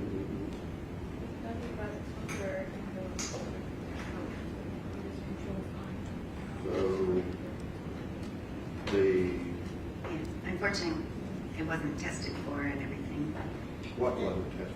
She's not privy to it because I haven't had the opportunity to meet with her, which I had planned to do tonight. What The wasn't state- tested for? Not everything about fentanyl was not necessarily tested for, and On what? in the urine that's no longer done at 225. But that's what I'm asking. You said you included your toxicology findings in making that opinion.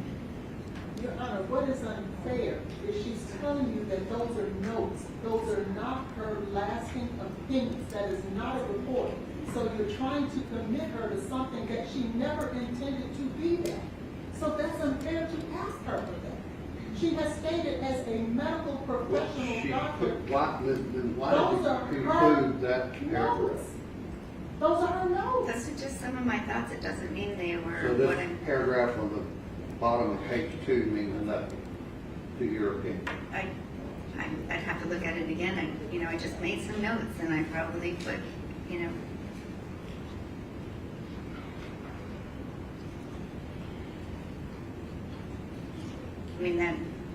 that's not the basis of my opinion, but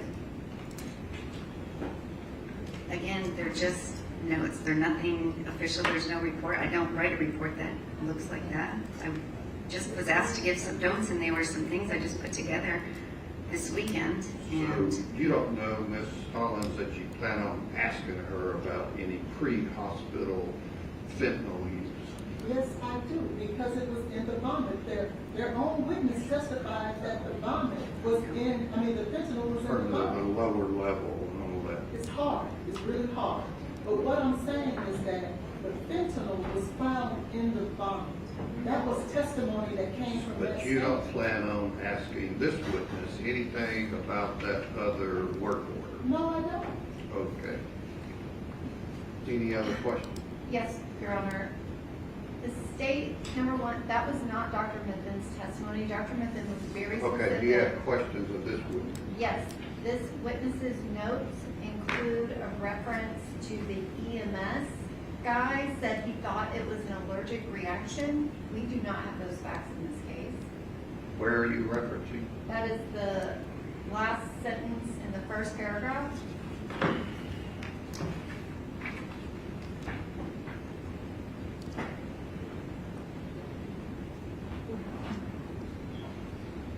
Our EMS witnesses said the exact opposite.